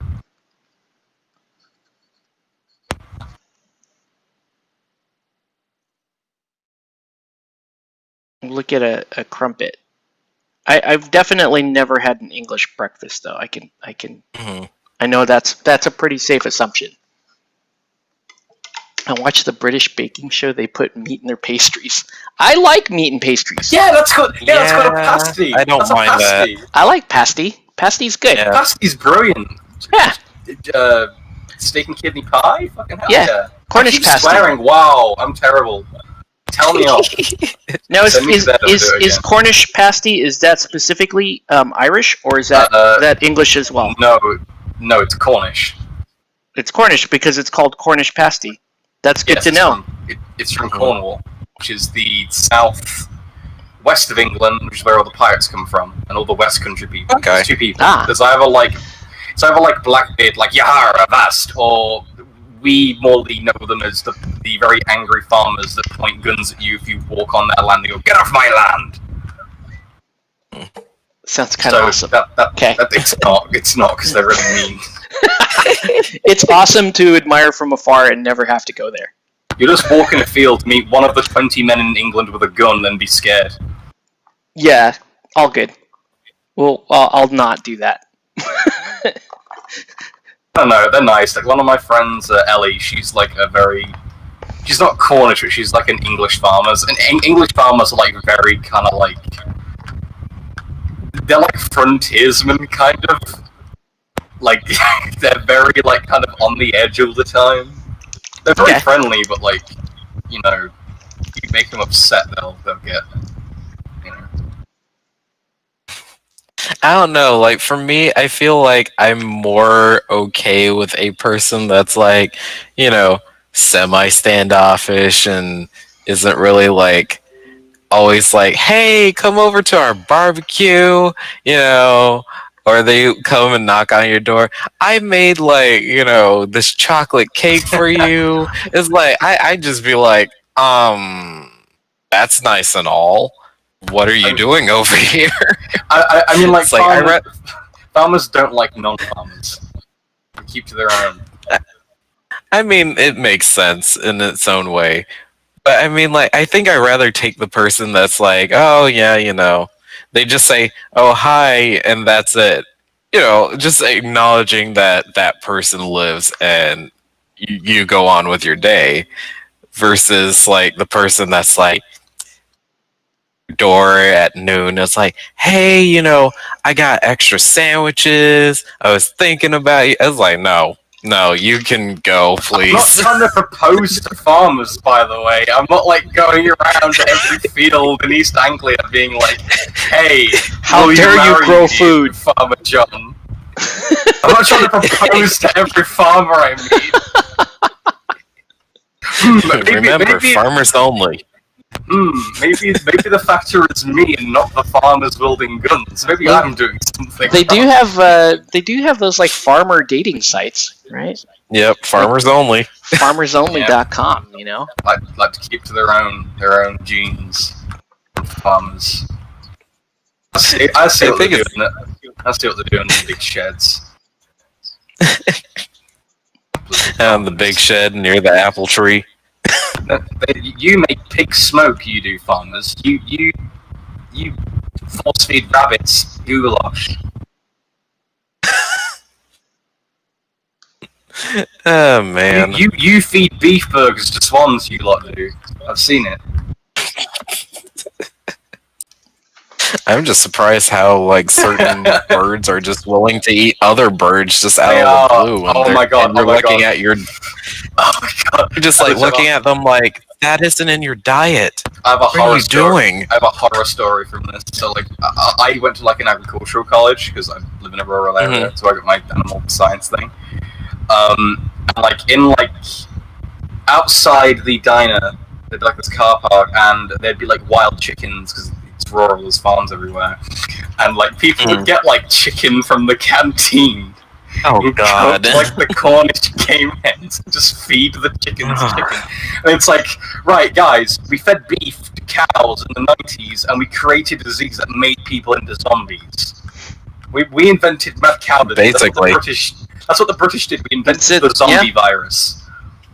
And you're trying to replicate this Essentially. with chickens. It was the great contribution in the 90s.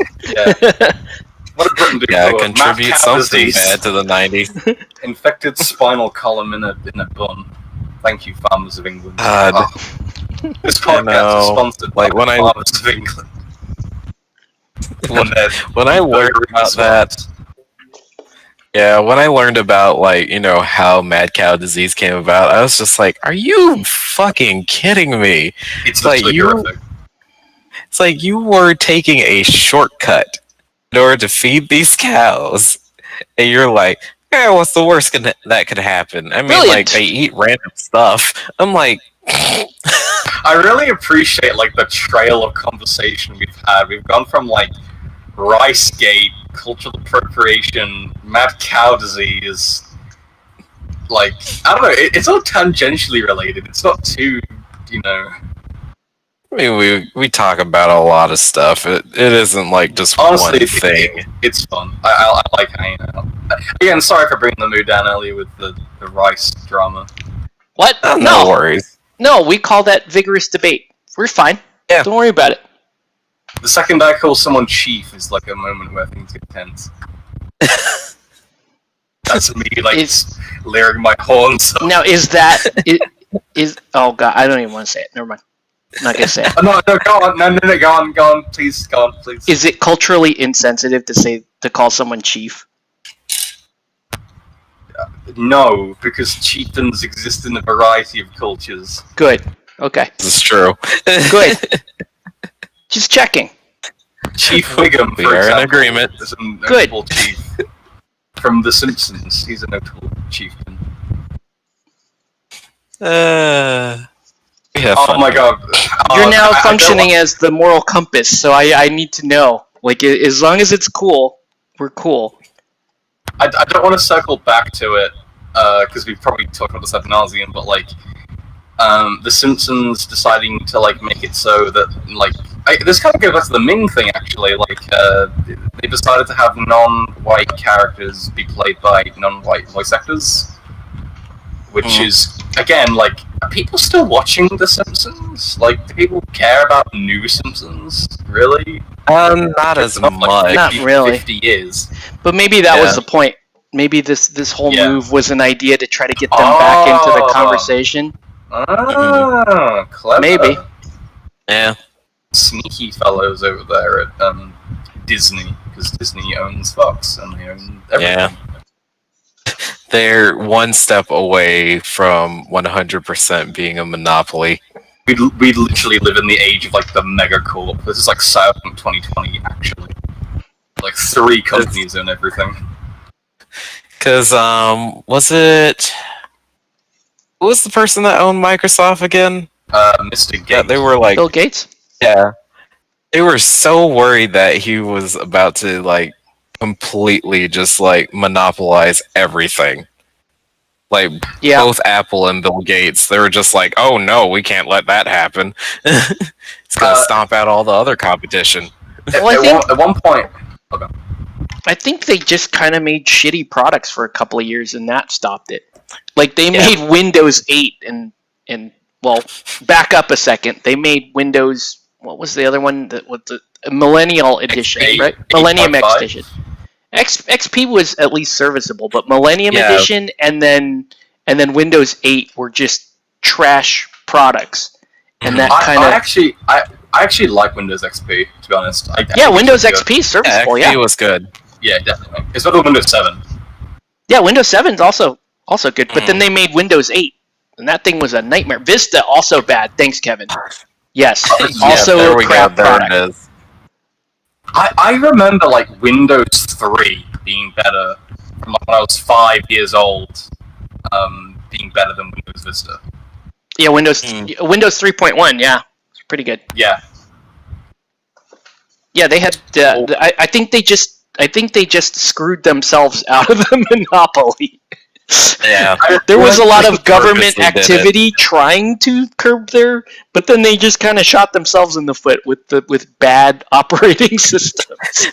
Oh no, I shot myself in the foot. Yeah. How could I do this? It's like, okay, he's not a liability anymore. We can leave.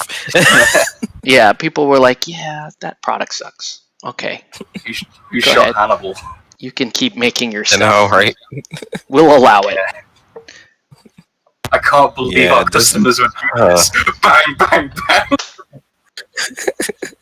Basically. Oh, jeez. Are we talking about Steamforged again? Yeah. I mean, like, It's our. It's pretty kind of a egregious. there's kind of like a spoiling for choice though with like operating systems. Like Apple, in my opinion, they just want to streamline everything to being their own product, and it's kind of bad. Linux, only like 3 people use Linux. Minecraft server admins, computer programmers, and international terrorists. They are the 3 types of people that use Linux. There's hipsters too. They make Linux Yeah. machines, but then they don't actually use them. They come under the 3rd category. Yeah, it's the hipsters, but I don't think they actually use it for anything meaningful. They just want to be able to say, "Oh, I've got a Linux box." Yeah, but like Linux is even like practical for using it for like casual use though. Like you actually have to like go out your way to like. It's so that they can whine about, some program or app not being available for Linux users. Yeah, no, so, What do you mean we can't get on Linux? That's the worst thing. And you're like, it's on everything except Linux. Yeah. Stupid guild ball. Wait, what were we talking about? you said Oh, stupid yeah. people. I'm just glad that I got a win like, from. You're saying facetiously, or like someone in chat says stupid people. I feel like No, I just want to interrupt the discourse with interject stupid guild ball in the middle of that. Oh god, yeah, guys. I've heard about this thing called miniature wargaming. I don't know if you guys have heard of it. I know this is a rice stream, but like, But, sorry, I'm kind of the root that's like all this derailment. To be honest, sorry. I don't. No, we cover just about anything we cover feel everything like and talking anything. about on this stream. Everything is fair game, pretty much. I'm just glad that I got a win like today by just getting that $8.50 shipping fee. Nice. They must have been like fiddling with like the shipping fee at that moment, and I just somehow sunk in there and got like the 2 teams I was debating on getting, along with like 2 captains I didn't have. And I was like, is it really 8? Okay. And then I see like everyone else talking, yeah, the shipping's at 3. I'm like, 35. I was like, wait, why is shipping at 35? I just like purchased something that was like, and the shipping was $8.50. Mm-hmm. I go back later today and I'm like trying to replicate the same thing, and it's like $8.50. Well, it's a 35. Was it $35.50? I think was shipping, and I was like, okay. So I like tested it again later, and same thing. I was like, I must have caught it when they were, changing everything at the last second. Well, that's cool. I actually, I surprised myself and bought no things. I'm pretty. I want to say I was proud of that, but frankly, there were certain things that I wish were on there that weren't, and none of the things. Everything else was a gamble. So I was like, Yeah. Was this from the Guild Ball Exile sale thing? Yeah. Yeah. They had a big ol' sale. Big ass sale. Yeah. I should try and come down there one at a little hobby shop somewhere. It'd be nice to just kind of try. It'll be interesting because like even people were messaging me that don't play Guild Ball. They were like, "I'm buying a bunch of stuff." Okay, cool. I don't know. Tell me how that. Maybe that accidentally like infuses a community to just keep might. playing. Maybe. You know, if you have enough people in a small area that buy stuff, and it's like, hey, I have all the teams. Oh, so do I. I don't know how to play this. And then we just have like a new meta of people playing Guild Ball. Yeah, I'm down with that. Who knows? There may also still be the possibility that, well, since 3D printers and some of the other things are more readily available, that even if, you know, this company doesn't come back and like decide, oh, we're gonna continue on, you know, at least people can scan the models and like reprint them. I'm kind of excited about the prospect of fielding a bunch of proxy teams. That sounds super fun to me. Right? Right, Asian Midas that I'm painting right now? Look at this guy. He's even standing like Midas. You probably get like a lot of homebrew teams as well, like people come up with their own kind of teams. That'd be cool to see. There's already a rules committee forming. I don't know what those guys are gonna do. I mean, it's the good and the great. It's respectable people. Yeah. Like it's people that you know generally I respect in the community. But I think right now, before you even get to that point, you gotta get people back on their feet and playing again. Yep. Because a lot of people were like longingly looking at their models and then also looking at the trash can at the same time too. Like, do I throw you away or do I keep you? Yeah. See, hey, what's up, Isaac? See, we've got other people in the chat now that we're actually talking about miniature gaming coming up. You've got to have players that play consistently to build a community. Yeah, you know what, Isaac? You're absolutely right. We have locally, we had a very, very consistent community of people that were playing, and you know, we're still very consistent about up until 2 seconds ago.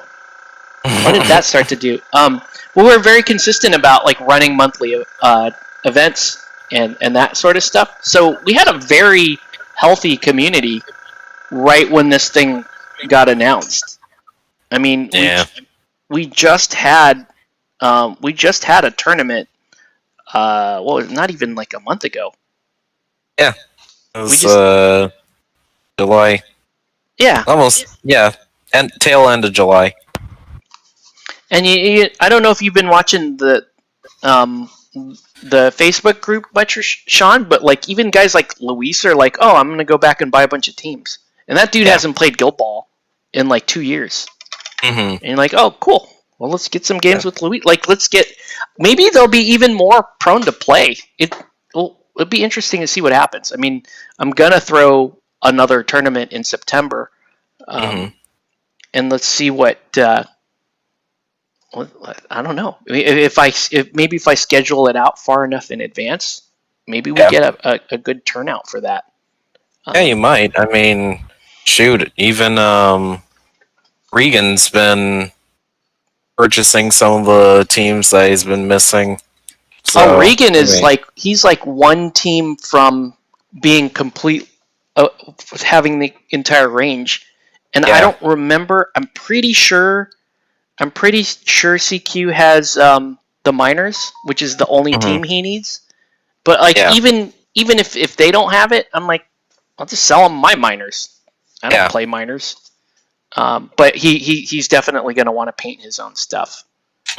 So we'll see. I mean, shoot, I'm like tempted to go over to the Realm and get the cooks if no one's bought it yet, because they've been sitting there for a while. Well, I bought cooks from the Realm all the way back in, I want to say, March. Okay. There was like another box that was there. Oh, good. Okay. I was going to say. You want my cooks? Destroyed my dreams. I mean, maybe. You could. They're a fun team. They're not a team that I see myself playing. But that, I don't know. I don't know what to make of that. Models go on sale, people buy them. It doesn't necessarily mean that, that we're going to be able to suddenly save the game or anything like that. But it's going to be it'll be interesting over the next few months if like activity maintains. Because if it does, then that's a pretty damn good sign. Yeah. That, that we can continue to play. I know Kevin and some other folks locally are like, you know what? We're still going to schedule games. We're still going to, because we have all the teams and stuff. One thing I need to do is I need to go and print like actual copies of season 4.3 right now. All the cards. I need to do that because I've been waiting. I'm like, I'll just wait for the next update. I'll wait for the next one. Well, guess what? No more updates. So my cards will be, what I buy now will be very valuable because we'll get actually they will not be obsolete until we stop playing. So that's good. But yeah, I'm kind of in an iffy situation with my hobby circumstance. So I think I mentioned last time my hobby place called Weekend Warlords got pre-COVID got nuked. It wasn't due to COVID. It was due to basically just poor foot traffic, poor. There was a games workshop in the town as well. It's about a 30-mile away drive from Warhammer World. So. Oh Jesus! Exactly. Yeah. So the nearest hobby shop to me is not local. It's like you have to go my way. That Morticia lady's looking epic, by the way. Oh, thanks. I wish I could paint like that. I wish I could do that.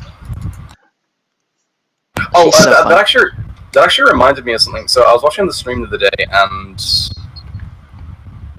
I got a bit triggered actually when you were like, "Oh, painting Space Marines is fucking, So sorry, okay, I do that. Okay. So one of these days, and it will happen. I'm going to categorically prove you wrong about everything you said about Warhammer in the previous stream. Aside from, I'm cool with that. I don't care in terms of it's just a game of the day, isn't it? No, but if you can present good arguments, because I was criticizing the whole universe, and to me it felt it feels like it just hits like a note that I find boring. But my criticisms may not be valid, right? Yeah, you could probably produce a bunch of evidence to the contrary, and that's kind of cool. Yeah, I'd be down with that. Yeah. But yeah, cool. That'd be like fun. I mean, on like another stream or something one day. But anyway, I didn't want to jump into it because Guild Ball had literally just died, and I was like, well, if my favorite game had died, and I was kind of talking talking criticisms about other larger games, I would probably if BattleTech made 40k go dead, I'd be pissed. I don't want people coming into my stream and telling me that I'm an idiot and stuff and I'm wrong. So I was like, it's not my place to fucking say anything bad or Well, no, I mean, frankly, with regards to GW and 40k, I'll fully grant that I'm coming from a place of ignorance because I haven't really been involved in any of that stuff for at least 8 years. Yeah. So if you were going to come on and correct me about that, that's fine. It is a nuanced issue as well. You did bring up points where I was like, yeah, that's correct. The turn-based system is inferior. D6 is vastly inferior to D10. So it's not like I'm but with regards to the with regards to my criticisms of the fluff in the universe, if you have counter examples for that, cool. Yeah, absolutely. And then the other thing is, I was upset about Guild Ball being down, but I'll be honest with you, that's my opinion all the time about the 40k. You could jump on whenever and tell me about it. That's fine. Point being, I just didn't feel like it was appropriate for me to, kind of get all triggered and in the chat. Well, sure, I appreciate that. Yeah. You might have got me on tilt over because I'm already imbalanced over Guild Ball. Yeah. So I was like, I was like, I used some empathy and was like, yeah, I wouldn't appreciate people doing that to me. So. Well, I appreciate that. Absolutely. That's cool. Yeah. But yeah, I mean, if you're, I would be interested in hearing some counter examples to Cool. to stuff like that. Maybe we can talk about that later on today, or like maybe a different day because it's getting a bit late. But the point being, you brought up it as something that I was actually really keen and actually kind of made me realize, like, yeah, like, maybe I just don't want to play Space Marines. Like, to me, like, Space Marines have individual character. I mean, like, I like write stuff for all my little guys, little flash fiction things, but I'm and that's cool. The exception, not the rule. Yeah. Yeah, but I'm the exception, not the rule for that. But like, I was getting to think, like, you guys should really look at other hobby games, because you said something where it's like, it's just a shame that 40k is like the face of hobbying, and I kind of agree with that, because it's not the best one out there. And that's coming from me. I only play 40k, but I am aware of other better systems and collections out there, and I was like, well, really, to develop my painting techniques and my kind of place in the hobby, I should probably expand what I play. And that kind of got me thinking, like, well, what would you recommend I get into? Like, you mentioned that Aristeia thing, but what I was looking at was like the Dark Souls board game. That really cool to me. I love the theme, love the style, I love the models of that. And I feel like there's a lot of diversity in like what you can paint there. Also, Kingdom Death is another thing. Kingdom Death is a great one. If you got the time for Kingdom Death, then yes. Yeah, because that is more like playing a full-on RPG campaign. So if you have time for it, it's going to be awesome. I've actually been doing a lot of thinking, kind of challenging my own opinion there about 40k, and like, for example, not that I don't like it, because I don't like it, but I've been challenging this idea that of my own, that 40k should not be the generic representation of miniature gaming and the miniature gaming hobby. And so here's kind of where I'm formulating. So I've been looking at, and I've actually been posting some polls just to ask people. So I've been asking people about their basically their frequency with regards to how often are they interacting in hobby. In other words, how often do you paint per week? How often do you actually get in a game? Are you spending your time shopping, building lists, theory crafting, that kind of stuff? And I've come to the realization that my experience with gaming is very atypical, in that, like, I get to paint pretty much every night if I want. Yeah. I game at so least. That, by the way. Yeah, right. It's atypical. I game at least once a week. Sometimes I get multiple games in on a week. I guess what I'm getting at is I have so many touch points with these aspects of the hobby, whereas your typical gamer may only get to only get to play once every 2 or 3 months on average.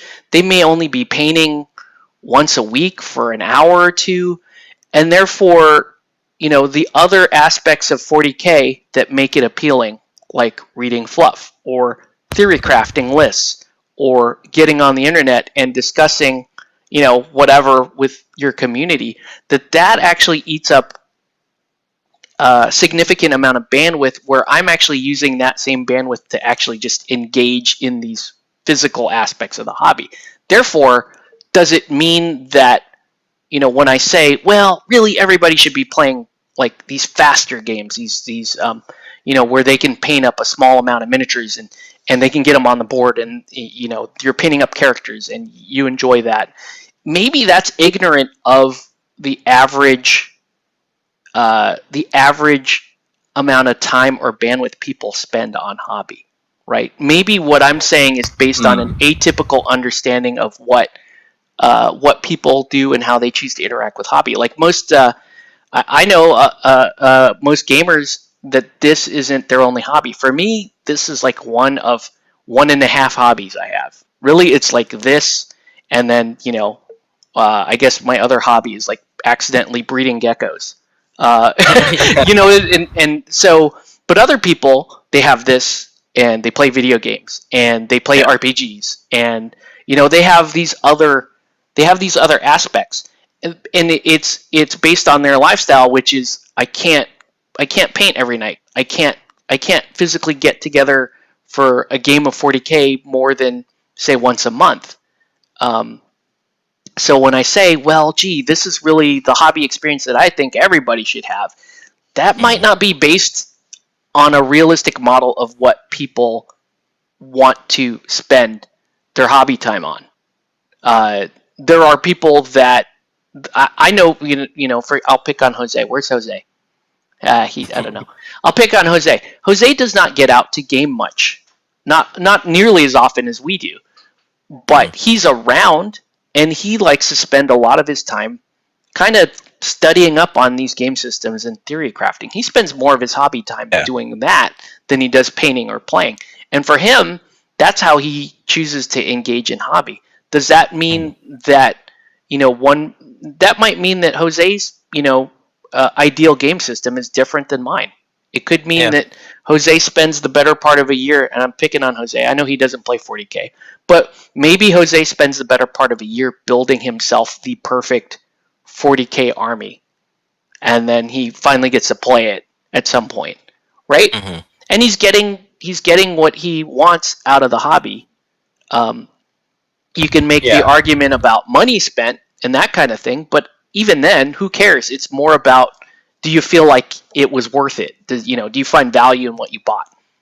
It's not the best argument to center that on. So I've been kind of looking at my whole argument and going, well, I always felt like and again, you can be upset at this viewpoint if you want, because it is kind of a shitty viewpoint. But I've taken this viewpoint that like 40K is like settling. Like, oh, the guys that just do that, it's like they're just settling because they understand that, any other game, these smaller games, that they're going to have to invest in helping build a community, which is the truth. 40K, it's like, oh, I'm going to throw my 40K army down, or I'm going to go to this event, and then I know for sure there's going to be at least 16 to 40 people at this event. Whereas our events, it's like, oh my god, we had 12 people, that's great. You know what I mean? There was a perfect analogy made in the last stream. This was either by Chris or Sean. I think it was probably Sean. And he made the comparison that 40K is like a drawn-out, long marriage where like there's some bitterness, some mutual respect, and like kind of more faster-paced games like Guild Ball. It's more like dating. And you're able to like... it's building the foundation. You don't have to be as monogamous, is that what... Yeah. Okay. I don't know why, but I feel like comparing Guild Ball to being promiscuous is kind of a... Well, it is. That's a very good analogy. Well, I mean, like, I said it like that because, like, like Octave, the first game that I actually played, besides, Magic the Gathering, was Warhammer 40K. Yeah, like a lot of people. I've heard of that. Yeah, and I didn't really stop and think, oh yeah, maybe I should look at some of the other games that are floating around, because a lot of it was accessible. The rest of my friends were playing it, and we just basically said, oh, we'll be our own personal community. We'll go to shops that possibly will allow us to play it, and we'll play it there. And eventually community started growing and all that type of stuff. But of course, at the same time too, the reason why I stopped was because of the rules in the game, where they started morphing and stuff just didn't feel as great as it should. Because when I was playing in college, which was, 2006? Kevin would marry football. We know you would, Kevin. We know. Yes. So, my experience of like playing like 40K in 2006, it was fine. I really wanted, Space Wolves to be like a thing, but they didn't have a codex for like a long time. So I was playing orcs at the time. You would think, it's a horde army. People probably will just like be bogged down by horde armies, and that would be it. And then, like, once I started looking at the rules changing and all that type of stuff, they weren't doing anything for the orcs. And I was like, okay, so what's the deal? Like, you're giving, Blood Angels all this power, plus stuff that orcs are able to do. The Tyranids were basically able to super swarm now. And, like, all these other people were getting stuff, and I was like, so where's the orc stuff? And, like, in my brain, I was like, no, this was... Because we're on 8th right now, right? No, 9th. 9th. Which is really more like 8.5. This had to be about 5th, 6th to 7th. I think it may have been 5th then. It was about 5th. Yeah. And I think I basically decided to quit was when Blood Angels became a thing, because we had one person in the community that would buy the newest thing, because after Blood Angels he bought Grey Knights. And I remember Codex Chasers. Huh? This is when the Storm Raven came out and only the Grey Knights and Blood Angels could use it. Yes. And, like, they could deep strike Land Raiders. Yes. Yeah, that's the thing, Sean. They call them Codex Chasers. That's been around. Yeah. And That's the reason why I despise the competitive scene, by the way. Yeah, and he would go into every single tournament with a different team that was 5-star, that was on the books, played in England, destroyed like countless people's armies, play tested, and he was just one of those people where it's like, I'm not even going to try to make my own personal team. I'm just going to, whatever wins me like the tournaments. Right. Whatever wins me the tournaments. And then it got to the point where I said to myself, you want to know something?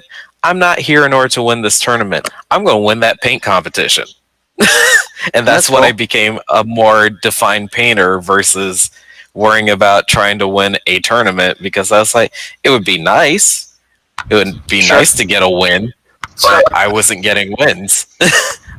There's like this common kind of sentiment in, like, at least in the 40K community, at least to me, in like the competitive scene, and it's like, oh, it's for players of all different stripes, and we shouldn't put down different players for like what they want out of the game. Like, if people want to play hard knuckle, bare knuckle competitive, we should, it's fine, so let them.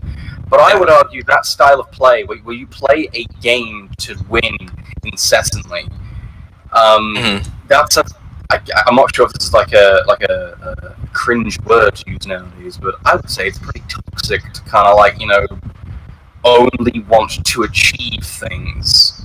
I feel like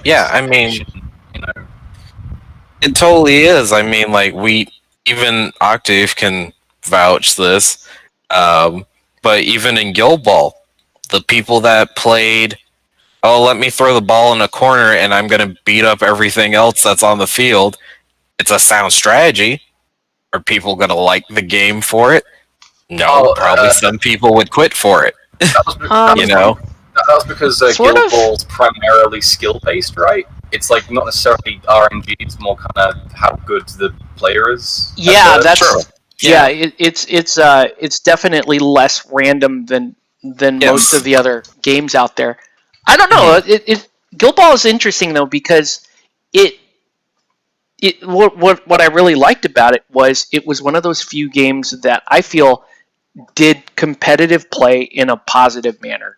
That you do actually want to play your best game of Guild Ball, and you want to play super clean every time you play, and it's not perceived as dickish behavior. No, it really isn't. With the exception of, there are some metas that just play, and I don't know if it's dickish. It's just not fun. They play to turtle.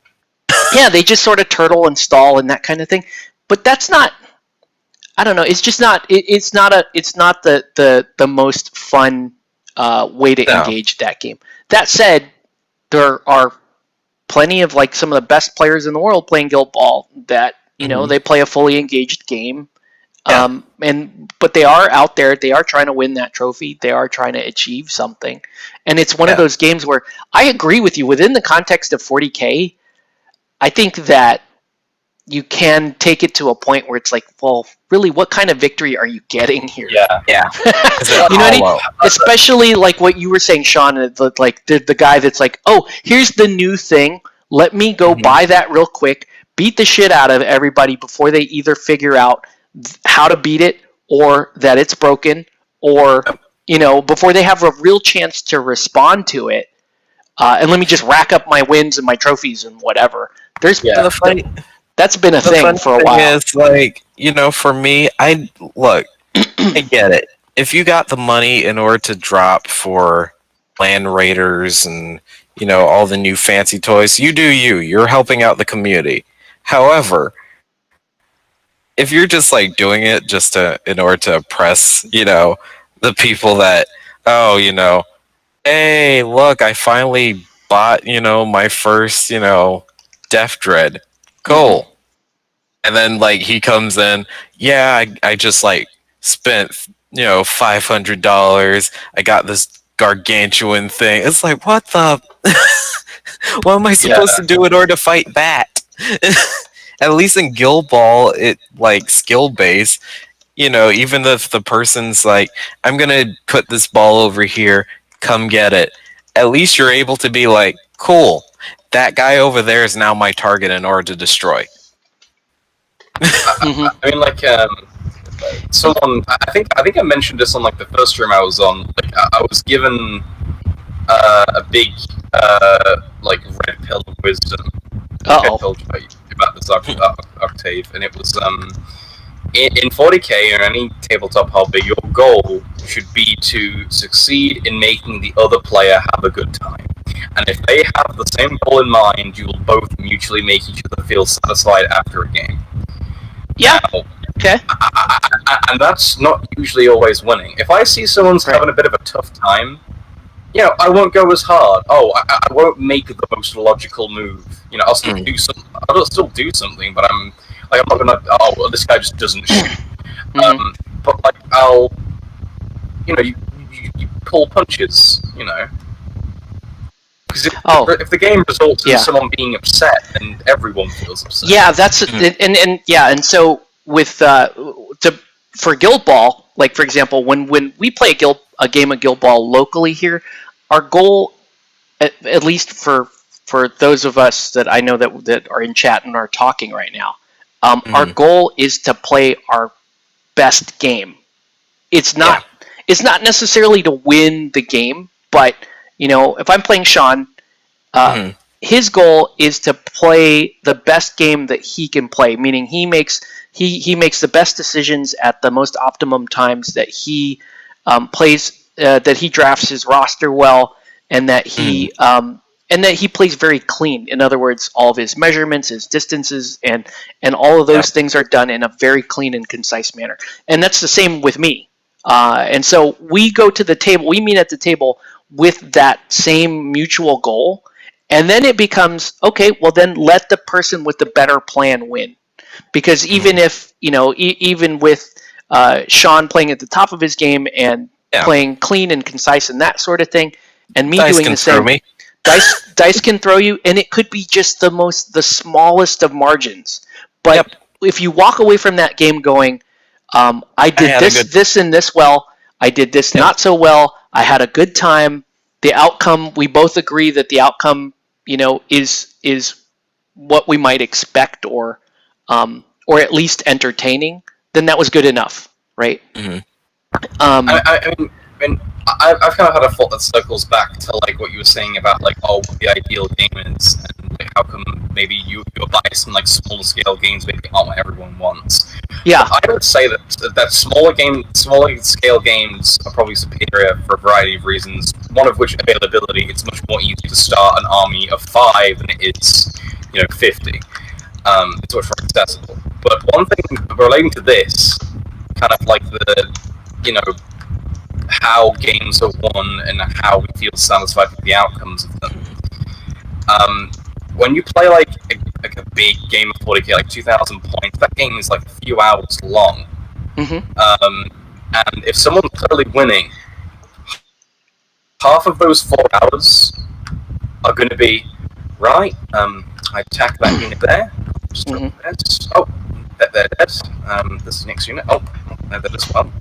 And it's just like an awkward standing still, or someone just like obliterates you. If like that, because of like rock paper scissors style, armies. So like, oh, I'm all anti-infantry. Oh, he's brought all tanks. Well, I'm not gonna. Yeah, you're doomed. 4 hours. yeah. So like, I ultimately feel that like with like a small scale game like Guild Ball, like Kill Team, for example, from a comparable margin, you don't get those awkward. I must stand still whilst I am slowly roasted alive and killed. I think smaller games are much more sociable. I think they can be. Sure. Yeah. I'm not sure. Or at least I think there's more. I think there's more potential and a higher likelihood for smaller scale games. Because you get to interact with more people. Yeah. I think small scale games are more likely to result in a mutually happy outcome to the game, despite who won and who lost. Whereas larger games, I think it builds resentment and bitterness for like 2 hours. Well, jeez. Probably. Here's kind of where my thinking has been, right? So, we go to our local, and let's say it's me and Sean, or me, Sean, and Kevin. We go to our local, and we'll play like 2 or 3 games of Guild Ball over the course of an evening. We might throw in a different game. Maybe we play 2 games of Guild Ball and a game of Malifaux or something like that, right? And so that occupies our evening. Meanwhile, the table across from us are 2 guys playing 40k, and that game of 40k takes the entire evening. And so the gauge that I use is like at the end of the night, I have no way of proving this, but I'm often like wondering, I wonder which group had more fun, because I feel like I had a lot of fun playing the 2 or 3 games that we played, getting to like to your point, getting to interact with more people and play games with more people, whereas those 2 guys are outside complaining about their lists or what's overpowered or whatever. And I have to think to myself, like, who had a better use of their evening? And I don't have an answer for that. I don't know. I can say that for my own experience, I felt like I did. But maybe those 2 guys out there in the parking lot arguing, maybe they feel like they did. And it's one of those things, like, I'll never know. Also depends on the person too. Yeah, you answer that all on an individual level. Now, the one counter to getting to interact with people that's probably that's the challenge with smaller games is the simple fact that fewer people play them. So it's a mixed blessing, because yes, in theory, if you were in the same population of people and everybody played the same the same systems, whether they be the small games or the big games, then yes, theoretically you're going to interact with more people. But because 40k is such a larger community, you have a much larger player base, you could make the argument that, hey, if it was the course of a 2-day tournament, then for sure I met and interacted with more people than the Guild Ball people did, because there were 200 people that showed up for 40k and there were 50 people that showed up for Guild Ball. So, but it's a double-edged sword too. I feel like when communities get past a certain point in size, that you lose that connected feeling, if that makes sense. In other words, if I show up and I show up to my 40K grand tournament and there are 300 people there, I'll probably be tight knit with, we'll say 12 to 20 people, right? There's just going to be other people that are like, I don't know who the fuck you are, I don't like you, right? You put them on the table, I don't like you, right? Whereas Guild Ball, it's a smaller pool, but you really get to know those guys, and we can all speak firsthand about that because we've been at the conventions with the Guild Ball tournaments, and we eat meals with those guys, and it's a small enough group to where everybody knows everybody, and it's just much more tight knit. So, but yeah, I'm always curious to know like who like in the back of my mind, like who had the better experience for their money. Maybe we both feel, and this is probably the best answer, is we probably, our table and the 40K table, we probably both feel like we had a good evening, we had the best use of our time. Yeah. But, like you were pointing out earlier, if I bring all infantry and the other guy brings all tanks, I'm in for 3 hours of pure misery. Yep. And I feel like my whole evening is wasted. Whereas if that were to happen in a smaller game, let's say I bring rock and Sean brings paper, okay, I get trounced that one game, but I have enough time to play another game and make up for it, right? So I don't know. They're all pretty good thoughts. I just like this topic has always been very fascinating to me because I always wonder, because time is so important to me.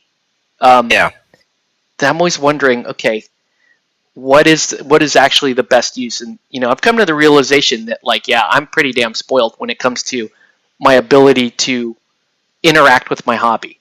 Like I have, I get to do that much more frequently than your average miniature hobbyist or gamer, and therefore my experience is atypical. So it may not be fair for me to go around making generalizations like, oh, well, everybody would be happier if we all just started with Aristeia and then picked what we like after. I don't know. I always argue with myself.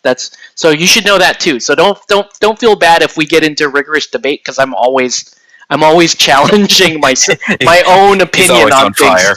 Yeah, I'm always arguing with somebody, including myself. She's always on fire. Yeah. Oh wow, there's some good chat going on here. Well, I'll come back in a few days and make a very litigious rice comment. And then I'll get really upset. You'll watch me. I'll break the miniature on stream. What? I'll just smash myself cooking some rice properly. Dude, that would be super funny. Every single time. I actually had this idea of doing content because I really do want to do some content. I've started on Instagram. I've got stuff going, and I don't know. I just like the idea of just having kind of absurdist skit stuff in my videos. If I did you should do that. Like midstream, I just go cook something and bring it back, or I'll smash a model with a hammer or an axe in the garden for making a battle damage to tank or something, or just walk in a valley and just paint in the dirt for 20 minutes or something. Okay, so in the chat right now they're talking about they like skirmish games. They're talking about the satisfying feeling of rolling dice versus flipping cards. Oh man, that's a great topic. That's a great hard topic to go through. My old club was dominated by Pokemon and Yu-Gi-Oh! And I just sat there painting my minis yaha, you fools. I have 3 dimensions in my hobby. You only have 2. The context of this conversation is actually Malifaux versus like your typical dice rolling game like Guild Ball. I think, okay, my thoughts on this are dice rolling is satisfying based on the amount of dice that you're rolling and how comfortable you are with that. Whereas card handling, for Malifaux, where you're shuffling and flipping and that kind of thing, is I feel like that's an acquired taste, but if you really have a taste for it like I do, it's way more satisfying, which is weird. I can enjoy like some people like 40k like orc players have told me, and I used to be an orc player at one point, that like picking up buckets of dice as you charge in can be very fun. You're like, okay, my 30 orcs into your 10 space marines. Good luck, buddy. And you roll your 90 dice, right? And that can be very satisfying to do. For me personally, I feel like that's too much. That might be cumbersome, but I can see where somebody else would really like that. Yeah. Actually, I'm going to do this right now because this makes sense. I mean, like, just like like understanding like human happiness and stuff. I'd say probably both those like sensations and emotions are probably mutually comparable. You know, it's like, and I mean. I mean, I don't know. Like, it depends. I mean, how do we value things? Like, how do we, what do we find like emotionally pleasing? This is important because I'm actually I stopped painting Judgmental Uncle to do this. But go on. I'm listening. No, go ahead. I'm rambling like a waffle. Oh no, I get what I'm doing is I'm getting one of my decks out for Malifaux. Because and so I was at the shop today looking at Malifaux, and I was like, there was almost a little bit of a dread to like, oh man, that game is so long, it gets so intricate in spots. I kind of had to remind myself, what do I really like about Malifaux, right? And what I really like about Malifaux is this. I love this. Is a very oh my gosh, when M3E came out and we tried it out, like the night before, I grabbed my Retro Fate deck, which is still my favorite deck. And you give it a little shuffle, and that oh man, that visceral feeling of doing that. It just, to me, because I've played Malifaux for so many years and I've taught Malifaux for so many years, like this is a real what's the word for this? It's like ASMR. You guys are like basically we're doing ASMR on stream right now. So, hello everyone. Welcome to the Play It Painted stream. Essentially. Oh my gosh, it's so good. Today we'll be frying some rice in cold water. If only I had nicer looking hands and a more soothing voice, we would do it. What's the hand equivalent of Cantle Tilt? I'm sure there's a ratio of the digit length to palm size to the thickness. I think there's a ratio of that has to be correct. Latin keyword being dyspraxia palmio differentia. But see, my hands are. I mean, they're okay. They're not. These are definitely not hand model hands. But let's have Yvonne do it. Yeah, Yvonne does have very lovely hands, so she could be, she could be the hand model. I don't know how good she is at shuffling. She could be you could get some of those big foam Hulk hands. So yeah, some people just have the big clubbish fingers and clumsy looking. Clubbish. I've never heard the word clubbish. Oh, I use the word clubbish hands when I'm describing Emerald Lagasse. If you look at Emerald, if you watch his show and you watch him preparing food, and you're like, dude, that guy has baseball bats for fingers. Like, what is? Well, Lugosi, as in Dracula. Oh no, not Lugosi. You're talking about his hands? No. I mean, when I hear Lugosi, I think of the original Dracula. Oh, okay. Are they related or this? Maybe. Explain why that guy has giant freaking hands. I know he has huge hands for a chef. But they're clumsy looking. Have you looked at them? Mm-hmm. It's he's got he just has 4 hot dogs and a bratwurst, and those are his digits. Let's see. I feel like if we give Malifaux the reps that we give Guild Ball, it won't feel cumbersome or mentally draining.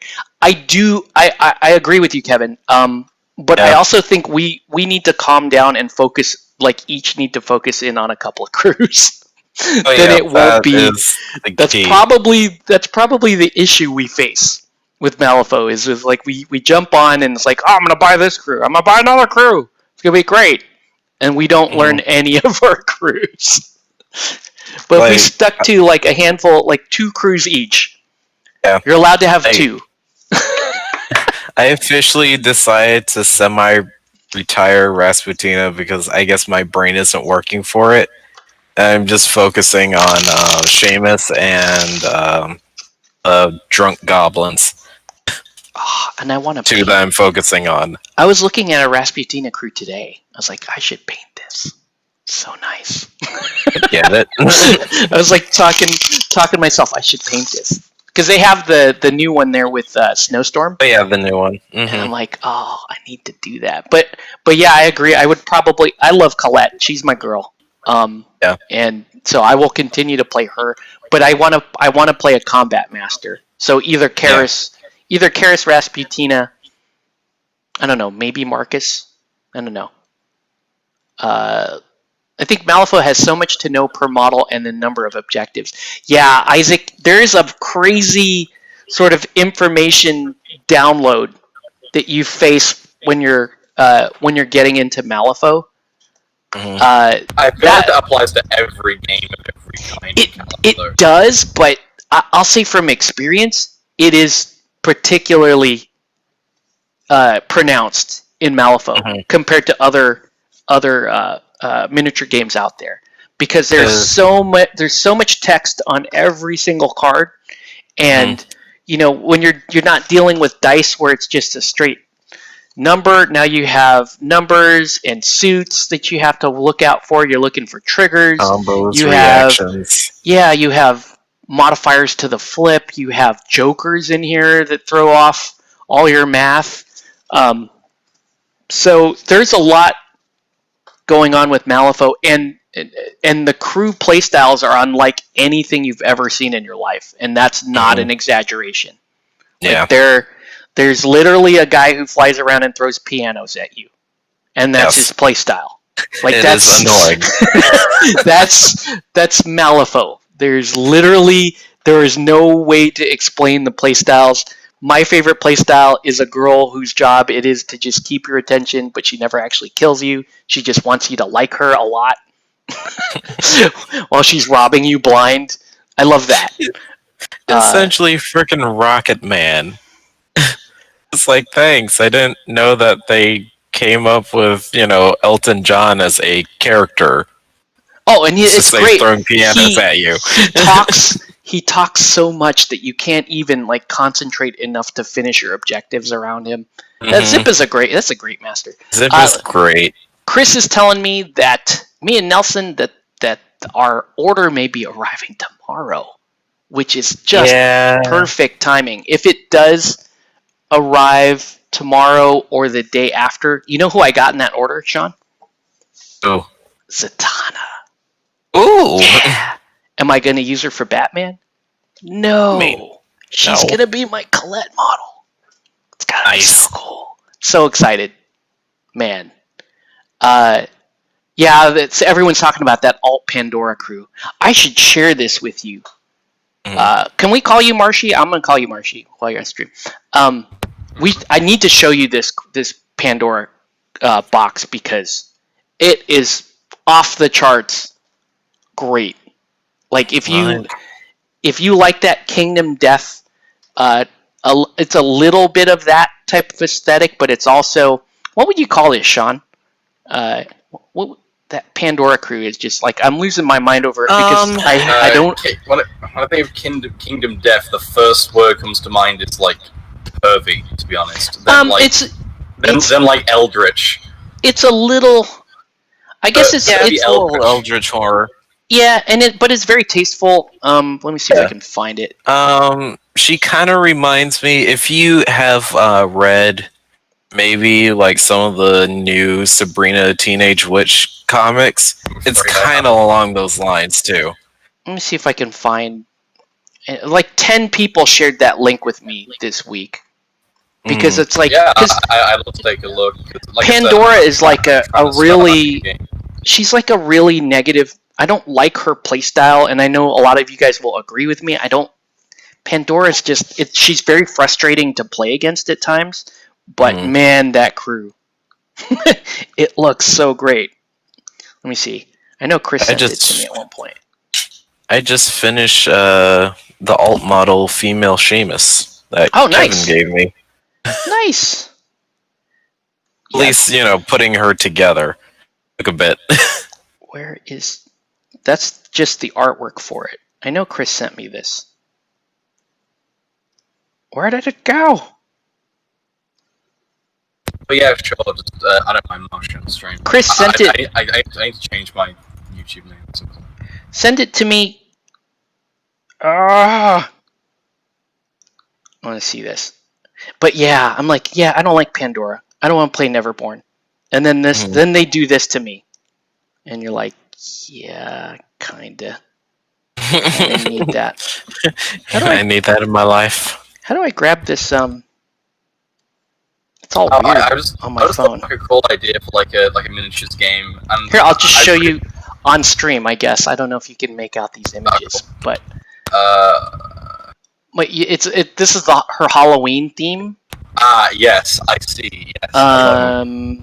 Hello, nurse. Hello. How do I get to the other pictures in here? So here's. Can I get closer? No, I'm bad at technology right now, which is really sad. But yeah, you can see. Just giggling over there. Here's the. So yeah, this. Oh my gosh, these sculpts are just crazy. They're just off the charts good. I believe you used the word tasteful. But yeah. I don't know. I know it's a little cheesecake, but it's my god! Tasteful. I literally just had like an ant brain moment. I thought you were showing like a box, but it's a phone. Yeah, I'm just showing you. Oh man. My brain is like unplugged right now. And yes, the little scarecrows and stuff. Ah man. That's cool. Why couldn't I make that a crew that I like to play? Mm-hmm. You wouldn't mind getting that, like like a little set of like, I've seen them on eBay. There's like a small set of like 5 or so figurines, and they're all like these gangs. One's like, we're like the bourgeois like gang. We're like the asylum gang. Like I forget what they're called.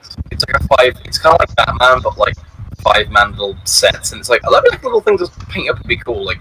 Like 5 little guys. It's like a little team, like a little game. That's cool. Yeah. I was honestly just thinking about getting like 5 or so Reaper minis or something, painting them up, like just randomly. And if you do that, there are plenty of like third-party game systems that are just miniature agnostic that you could just play. We still haven't played Fistful of Kung Fu, which I really want to try at some point. And ideally they should do that with all my models, like make them kind of like all interchangeable for like a variety of systems. Because I have like Bruce. I have all these Bruce Lee and Kung Fu miniatures, and I don't have a native game system for them, but I bought them and painted them up so that we could try Fistful of Kung Fu, which is a great premise for a game. It's basically you're directing a kung fu movie, and the game is you and an opponent playing out action scenes out of that movie. So you have specific actions that you can take with your protagonist, and then you have just a bunch of thugs. Obviously, thugs get less actions and less options than your main character does. And every time a thug fails at something, you get to do an action with your hero. So it sounds super cool. I just it's one of those things that I have yet to get around to trying. But yeah, I got the minis for it because I love that. It is actually insane how quick you've done this Morticia Adams looking character. Like such a high standard. It's really like baffling. That'd take me like at least a week to do. She's fun, and Nicodem is great. He's not exactly tournament legal, but I don't care. He's fun. You just airbrushing varnish on then. Yeah, just seal her up. Okay, so I don't varnish seal my models, and I've been told that I should. You don't have to. If you did a decent job priming it. I mean, like ideally you ought to, correct? Yeah, I just personally, because we use these for gaming pieces and we move them around and touch them all the time. Yeah, it just makes sense to do that. Oops. But yeah, she's gonna be fun. Cool. I actually kind of want to get that model. Looks really cool.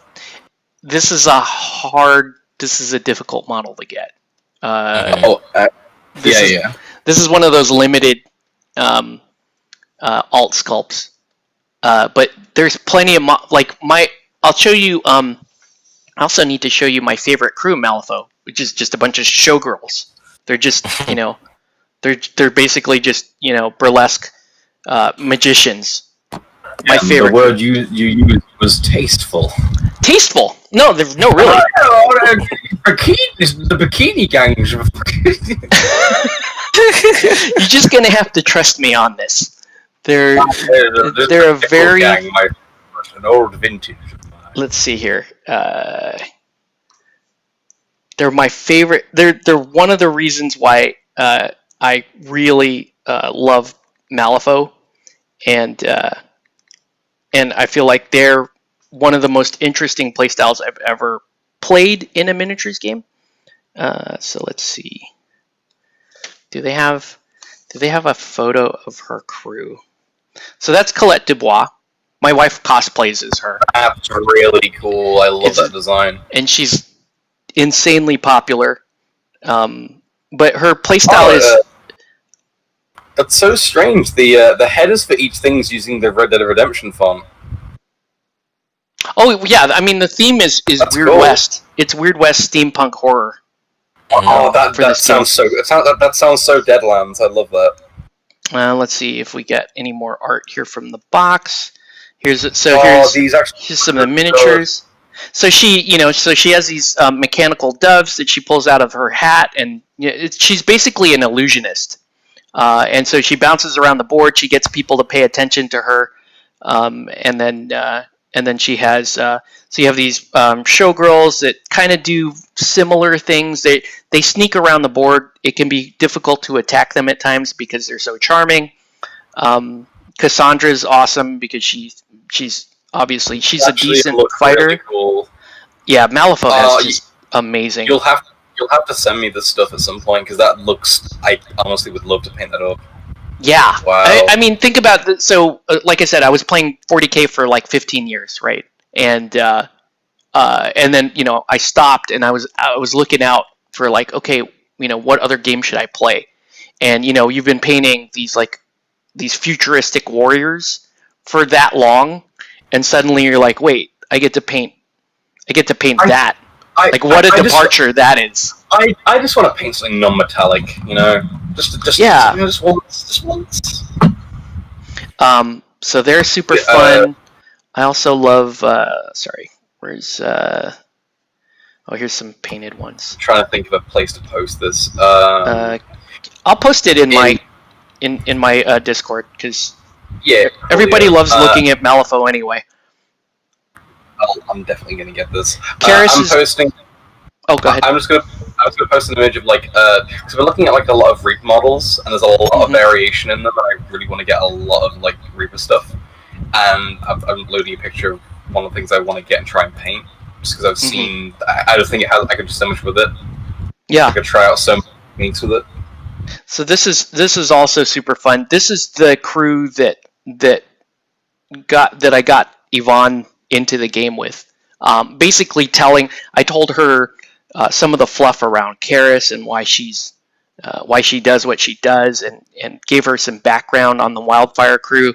And it's the depth of that you get attached to these characters, and you're like, oh, I can't wait to see what happens to them in the next piece of fluff or whatever.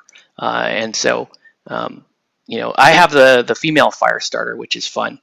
And then there's this thing is basically just one of these fire gammons stuck in here.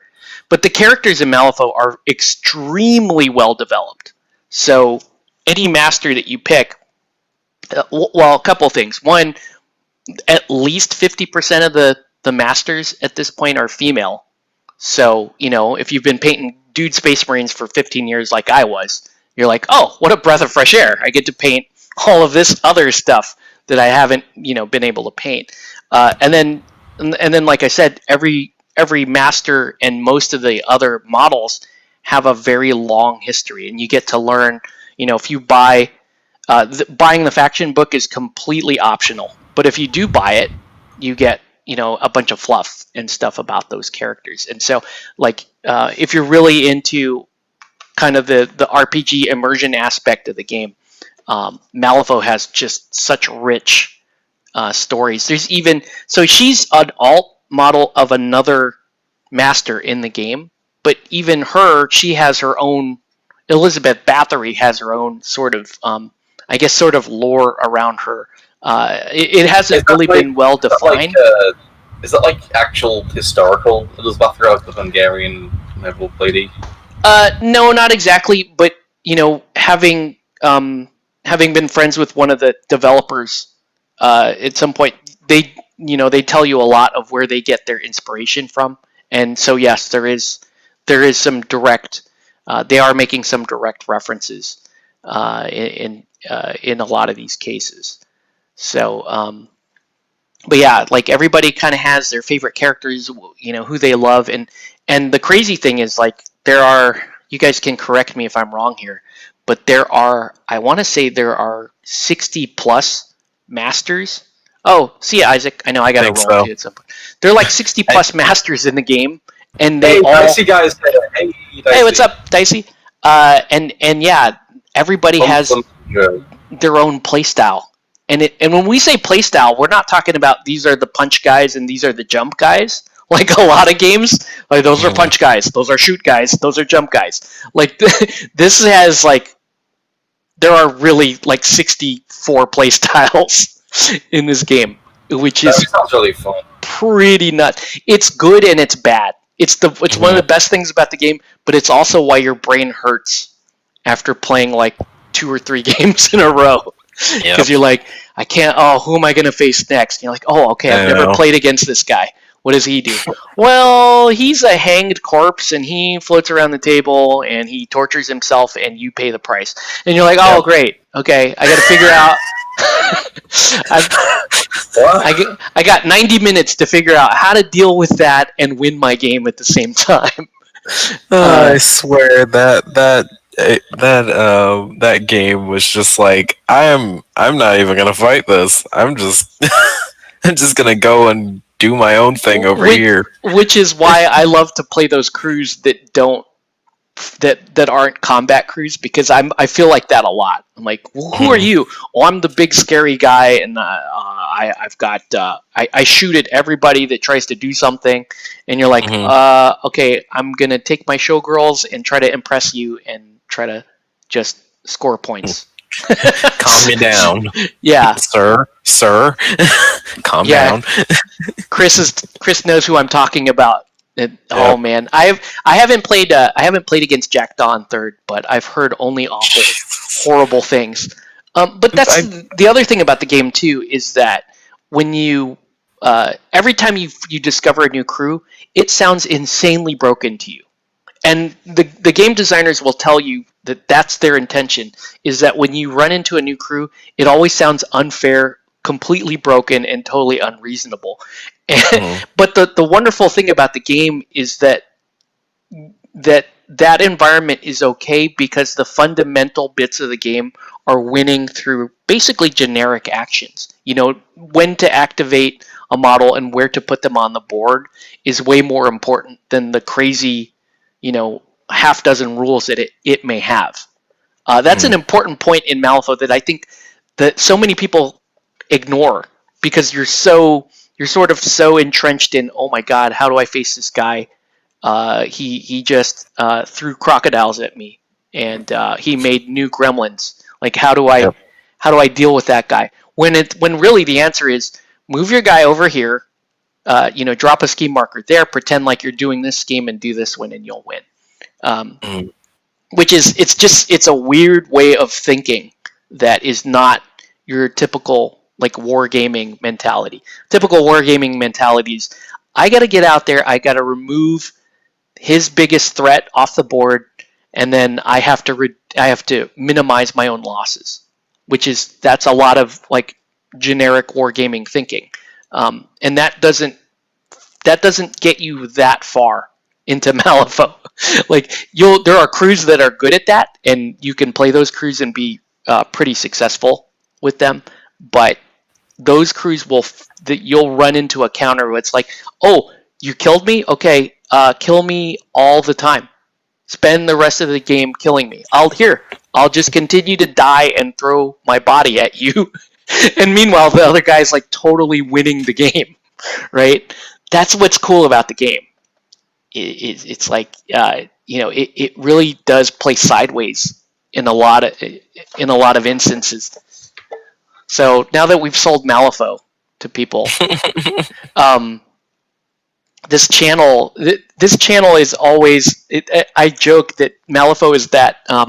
It's like if I was a rock band, Malifaux would be everyone's favorite song of mine. But I want to play my other songs, and everyone's like, "No, we'll do more Malifaux videos, please do more Malifaux." Like, yeah, but I really want like the people that scream, play Freebird. It's like, we're sick and tired of playing that song. It's Do like, it. Like James Brown, like play I Feel Good. I'm like, dude, James Brown has an amazing catalog of songs. And they're like, no, we want to hear I Feel Good. That's what we paid for. Let's see. Look, if they're trying to arrange a game of Malifaux this weekend, nobody has Friday off. Please, one of you guys has Friday off. I can play. How deep in painting are you gonna be on paint day? I'm gonna be teaching a couple of people how to run an airbrush. Okay. So, well, I mean, and it depends on how many people show. But I hear what you're saying. I'll tell you what, Sean. I'll throw my Malifaux bag in my car, just in case. We'll set up a table just in case we have a little bit of time. all I'm saying is that if people, are free on Saturday and they happen to catch you on when a group of people are like, okay, we're done painting, and it's like only what 1:30 or something like that, then you could probably still get a game in. See, Chris has it right. It's mixed gaming painting, which is, come on, like paint day is always code for I'm gonna leave a table out. Yeah. Right. That generally means I don't get to play, but yeah, it means you guys get to play. If you want to meet down there and play, I'll watch and live vicariously through you. I think Europe's still on the no-flight list. Could be right. Kevin, what time do you get off work? What time do you get off work Friday, Kevin? Let me know, man. I know I think he works a full day. I specifically need from noon to 2 or 3. I can do something at that point, but anything beyond that I cannot do. So Man, see, that's the reason why I was kind of sad, because all of a sudden they're like, hey, damn it, Kevin I'm gets able to basically at cleaning areas and making the store look better. Hey Sean, can you work Friday before the weekend comes? I'm like, god damn it. So on paint day then. So you're teaching basics like airbrushing, zenithal highlighting, how to freehand Jack Daniels logos. Yes, onto basic stuff like that. Mark, do you know about the Jack Daniels story? Oh yeah, he knows about it. Oh god, But I love that.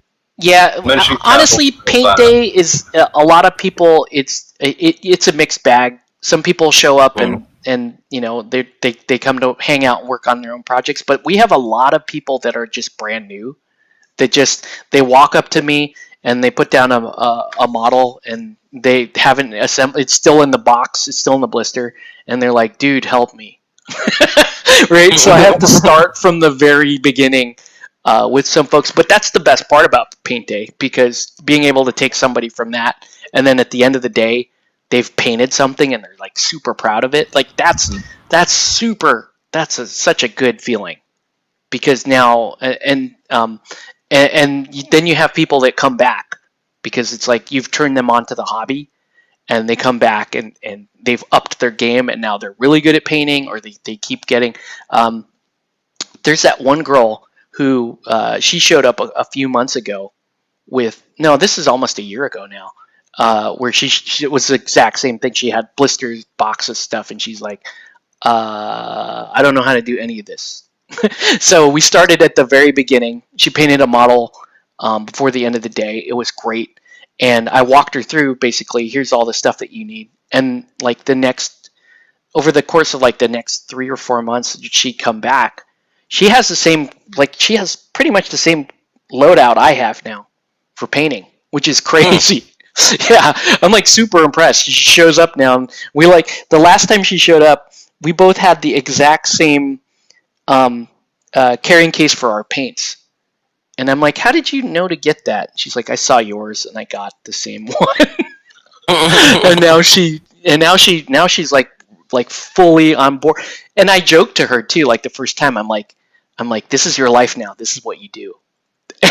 And I think it stuck. I think it actually worked. Because she's like full on into painting and that kind of stuff now. That's pretty cool. Look at this. There's so many this Saturday. Oh man. Yeah. Set up and play a game. Come on, man. I'm getting like hobby envy right now. Yeah, it's the cool thing about like our, we do the streams and it's a bunch of locals on. And we're like make plans. It's in like the wretched cave that is Europe, just kind of being like, yes. Yeah. It's going to be fun one, isn't it, guys? Over there in the southwest in America. If it makes you feel better, it'll be warm. I don't know. We might sweat a little bit. It's horribly humid here. English aren't made for warm weather. We melt. Yeah, this hobby store is what do you? It's like 15 miles from the coast. It's not. Yeah, about 15 miles. So it's pretty. Brilliant. Yeah, it's pretty mild. It gets warm, but it doesn't get like humid. And we generally have very good weather here, almost to like a disturbing level. I started the stream in a thunderstorm, just for reference. Oh, jeez. Whilst it was like 38 degrees, like at night. Oh man. I say night, I mean morning. Jeez. Yeah. Well, cool. Come on, somebody work a half day Friday. You know you want to. My new gaming table setup is going to need a separate camera for the card flips. Then we can. You're right. That means I have to drag my laptop out and run this same software. I mean, I've done it. It's just annoying. And then what I was thinking, Kevin, for Malifaux, if we're going to record Malifaux games, I really feel like I just need to be cameraman. Like, you guys can set up games, or a third person, or I play the game and a third person just runs camera. That one time Kevin he did camera work for one of my Malifaux games, and that worked out really well. So I think that's what it's going to take for both Malifaux and for Batman games. Is we just need, we can play at my place too. We could totally set. That's way easier because literally the the camera on the PC is right here. All I have to do is just wheel it up to there, and we could set up multiple cameras. That'd be very easy to do. Man, damn it. Good plans. Man. But yeah, it's a bummer because I can't do the Friday late game because of Saturday. Mhm. So, oh no, boo-hoo. Feel bad for me. I don't get to play 1 week. Okay? I expect pity from the rest of the wargaming community. That's a pity. I don't get my weekly game. Oh god. Because I'm teaching Yes. people how to paint. Pity Octave F's in the chat. goes back to my cave to apply another highlight layer. It takes me a week to do. No, but seriously, when you get a chance, look at the Malifaux range. It's crazy good. Oh, honestly, it looks really good. I like it. It's something new and different. The thing is, though, like I say, I'm all about expanding my horizons and being this hip, cool guy who's, looking to try out new, fresh things. I don't do that. I'm all about. I like it, but I don't do that. I tried wet blaming the day, got mad and stopped. I don't know. I need to think about what techniques I want to do and how I can apply them better. And I think to get a fresh mindset, I need a new model range to do that. Yeah, totally. That's a fair point. Because you get, when you're in one model range, you kind of get used to that aesthetic, and you develop your techniques for how to address everything. And then it's nice to be able to jump into different ranges and go, oh, okay, well, there's not a lot of hard edges on this model, for example. So you gotta learn how to blend the skin and where the highlights go and that kind of thing. That's exactly what I want to do. It's I linked a model in chat earlier on, and I'm sure you saw it or not. But I really want to try that because I've not really painted substantial flesh before. Yeah, I've done a head. And there's a big difference too between male, the way they sculpt male flesh and female flesh. Mhm. Right? Male flesh is a lot more defined. There's a lot of deeper, deeper ridges and muscle definition, and female forms tend to be a lot softer and smoother. Kevin's talking about bringing beer to my house. Always welcome to do that, sir. We can totally do that. Bring beer to my house, and we'll set up some games. I do need to pick a night to do that. We gotta just agree on a night, and we can. Well, okay, that's in my court, but yeah, I'm thinking maybe Thursday nights might be best to do that. Pity poor Octave, for he has people bring him alcohol to his house For gaming. Oh, woe is I. It's tough, man. It's tribute.